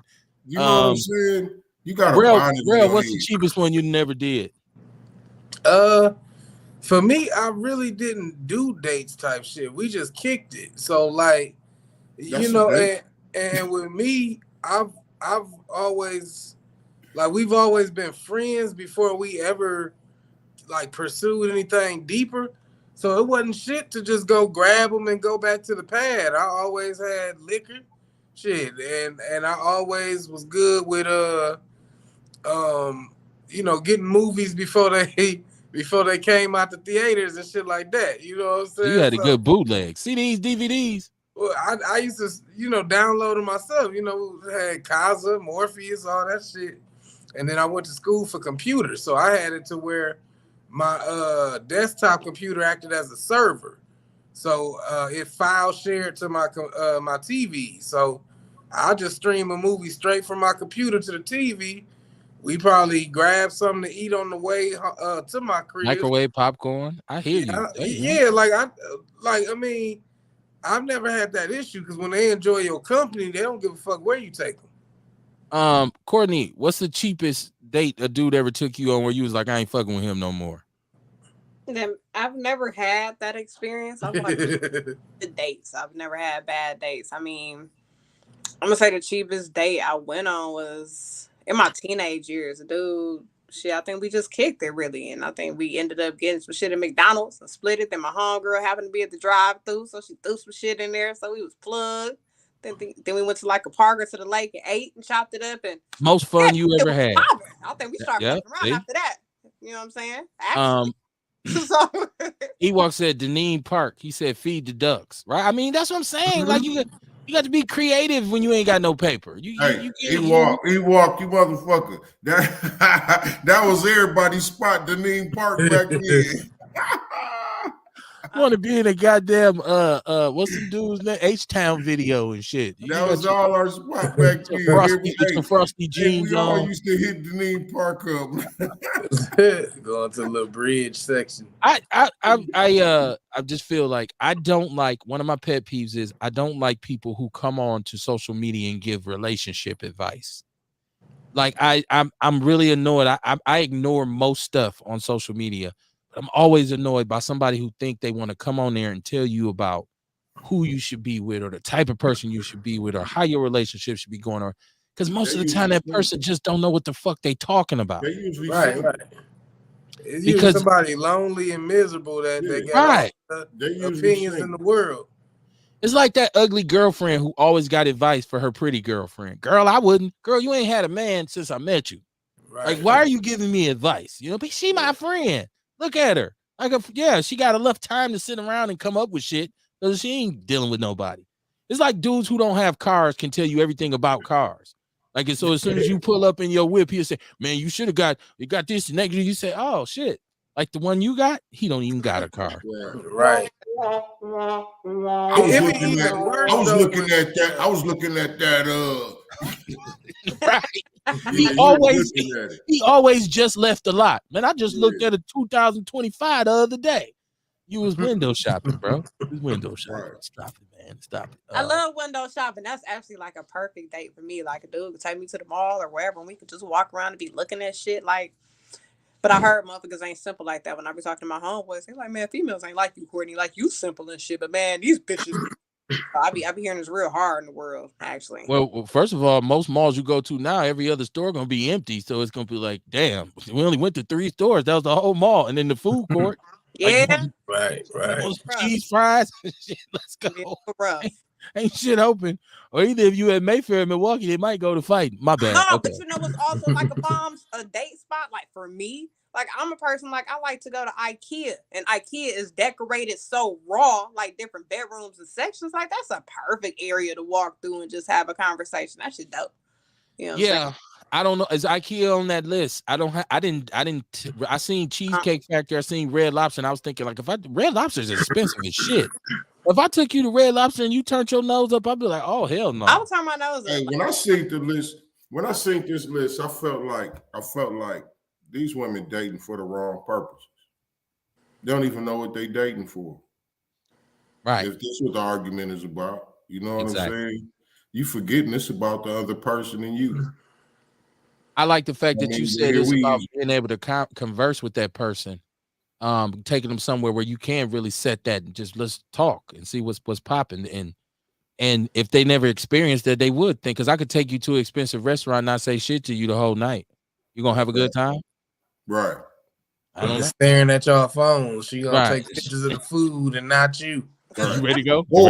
Or you catch a motherfucker. Hey, Dig, how about you catch a motherfucker like that other video that just went viral about the chick that ate 50 motherfucking oysters or some shit? Y'all ain't see that? What happened to her? The nigga left. Damn, 50 oysters. Yeah, you should have left. The nigga walked out on her. You know what I mean? So you got some ungrateful ass shit like that. Man, I remember dating, dog, and I got tired. I'm like, man, you know what? I'm tired of these old frivolous ass dates. There's a lot of women out here that just date just to go eat. Yeah, they just want something to eat. Well, say that. Let's just grab you know what I mean? But that's also why you got these chicks talking about you can't take me here for no, because they got somewhere they trying to get to. They dating for the wrong reasons. Like I just said, you know, a lot of them be just like real shit. A lot of them be bum ass bitches looking for a come up. I mean, that just be the reality, or the ones talk about, and a lot of this shit just be clickbait just to trigger motherfuckers. Yeah. Like the woman talk about she ain't going to date unless the nigga paid for her child care. It's like I don't know what kind of desperate ass niggas these bitches be fucking with, but I've never been that pressed for a bitch's presence. Come on, didn't we have a huge argument on our show about that? Well, we ain't had no argument about it. I'm talking about it was a big. We had who was on? I thought we had a. Yeah, female. I remember, and I remember. I was saying that, you know what I mean. If I meet a chick and I see she got some kids or something, you know what I mean, and I really wanted to get to know her. I know she busy as a motherfucker, you know what I mean. I pay her sister or something to watch her kids while we go out somewhere, you know what I mean? Okay. And y'all was saying you wouldn't. And I understood it y'all way too, you know what I mean? Like I wouldn't. If it's a chick that's expecting me to do something like that, no, hell no. You ain't getting kids nowhere. Ain't never at school or sleep. Shit, you know what I mean? You ain't getting nowhere with me. But if you was somebody who I liked, you know what I mean, and I wanted to spend some time with, and I felt like that's what I had to do, not you telling me that's what I had to do. You know what I mean? I will offer that. I just know some points of contention. I just know we had to go around with it. Just like we had the big thing about the the girl who threw the food out the window because the father only brought food for his kid. Like, remember we had a big So yeah. I mean, it's no coincidence that it's a lot of lonely motherfuckers in the world, right? And Exactly. if you get advice off Facebook for your relationship, That's usually what it is. And then it also shows you how feminized these niggas done become. Cause back and shit, usually when like a female or a woman, whatever, when they said some off-brand ass shit, as a nigga, you just be like, oh, that's just bitch shit, and you ignore it. You didn't feel the need to respond or, oh, well, I'm gonna make a list too. Like, that's some bitch petty shit too. Like, why niggas gotta make a list? Oh, that tit for tat shit is hoish, but it just show you how many niggas out here just being raised by women with no male influence. Problems, y'all. Ernest says social media got them like that. They want champagne but got beer and $40 coochie. Wow. I told you this show it goes there. Like I don't $40 coochie. Get your free, that's a whole other show. We call it $40. We gotta do that show. Look, it's Monday, so we'll be back Wednesday. This is my birthday week. My birthday is actually Saturday. So I want to make sure we do 2 good shows this week. And so we'll be back. Kamar, you got anything or just the norm, just doing what you do in between 9 Wednesday before we back home? But this weekend I'll be a busy man. Okay. What about you, Rel? You got a pretty chill. I mean, it's cold as hell. It's getting cold. So man, it's cold. I just had to drop some bread on getting this furnace back up and running. So shit, if you see me out here with sacks, don't judge me and shit, cause I gotta get my shit back, man. And like if you get caught, I ain't never sold shit to nobody that ain't want it. So that's not gonna slow up the conviction train, baby. So just know Kevin ain't gonna give a fuck about you if you get caught. Right. That be the fucked up thing, though. You know what I'm saying? Like, I'm a bitch, Rel. I was at my guy's crib the other day, and now you can bet on sports games at Potawatomi. Yeah, they they got a sports book down there, but you got to be there. But niggas was getting arrested for running numbers and shit. So that's why I don't fuck with this legality shit. It's all about who getting paid and who getting exploited. So I don't be giving a fuck with, oh, well, that's illegal. Well, it's only illegal for a nigga to do it. White people getting bank off this shit. All the time, man. That's the way it goes. They call it a white man's world. Listen, I want to tell everybody, keep your head on a swivel. It's getting cold. Wrap them kids up. Watch your babies. Don't let your babies go and be around any and everybody. Do your best to be a person that doesn't have to be faced with desperation, because desperation creates some crazy circumstances and situations. I'm no stranger to the fact that life is very, very, very, very, very hard. As a person of color, as a foundational Black American, we come from communities where the board is slanted. And one of the biggest things that they want us to do is do something that they would deem illegal so that we can go and become a tool in their penitentiary system. It's the school to prison pipeline. It's no coincidence that they're undereducating our kids, over policing our communities, and underserving our people. It's no coincidence. People say the system ain't broken. It's doing what it's supposed to do, which is keep Black people subjugated and oppressed in this country. But you got to understand that they say the roads that grew from concrete, right? You got to go against the odds. You got to stop allowing yourself to become a statistic. You don't want to be the norm. You want to be the exception to the rule, which means as a person of color, you got to use your mentals. We are blessed with this. This is something that we have. We invented knowledge. We invented the cultivation of knowledge. We invented research. We invented damn near every learning pattern that is on this planet. So how come all of a sudden now we can't think our way out of a wet paper bag when it comes to navigating this bullshit ass system? And we know what it is. It's all laid out there for you. The knowledge is there. You just got to invest in it, right? You're always one wrong decision away from getting fucked off. Right, one leg in it, 1 foot in the grave, and one on a banana peel. We know that. That's the way Black life is in America. But what you got to do is you got to use your brain, and sometimes using your brain means in stressful situations, under duress, figuring a way out. You don't want to figure out just today. You want to figure out tomorrow. It's what they call the long con versus the short con. That's the way we got to start thinking. That's why we say the revolution that we up against ain't gonna be a revolution in the streets with burning torches and burning buildings. It's gonna be a revolution of the mind. Because as soon as black people stop thinking the way they think right now and processing in a more progressive and positive way, you're gonna see a lot of movement in our community. You're gonna see a lot more unity in our community. You're gonna see us be able to communicate better. Our problem solving skills will get better. Our critical thinking skills will get better. Our conflict resolution skills will get better. But in order to do that, we got to start thinking on a higher level. My partner Kamara always say, well, that's your lower level brain. That's your those low vibration thoughts. We got to start improving where our vibrations are, because some of the greatest ideas are conceived in moments of adversity. I'm going to say that one more time. Some of the greatest ideas are conceived in moments of adversity, meaning when you down and out and you got to challenge yourself, you'd be surprised at the things you come up with and the solutions that you can provide for yourself, as opposed to making an excuse and blaming others. Listen, you don't have to do or believe anything I say, but I hope anything we did talk about, you go online and Google it and research it and see that there's validity to it. Other than that, man, if your criticism of the community outweighs your contribution to it, your ass is a motherfucking coon. I will see y'all Wednesday. Outlaws for life, baby. I'll see y'all, man. Thanks for tuning in.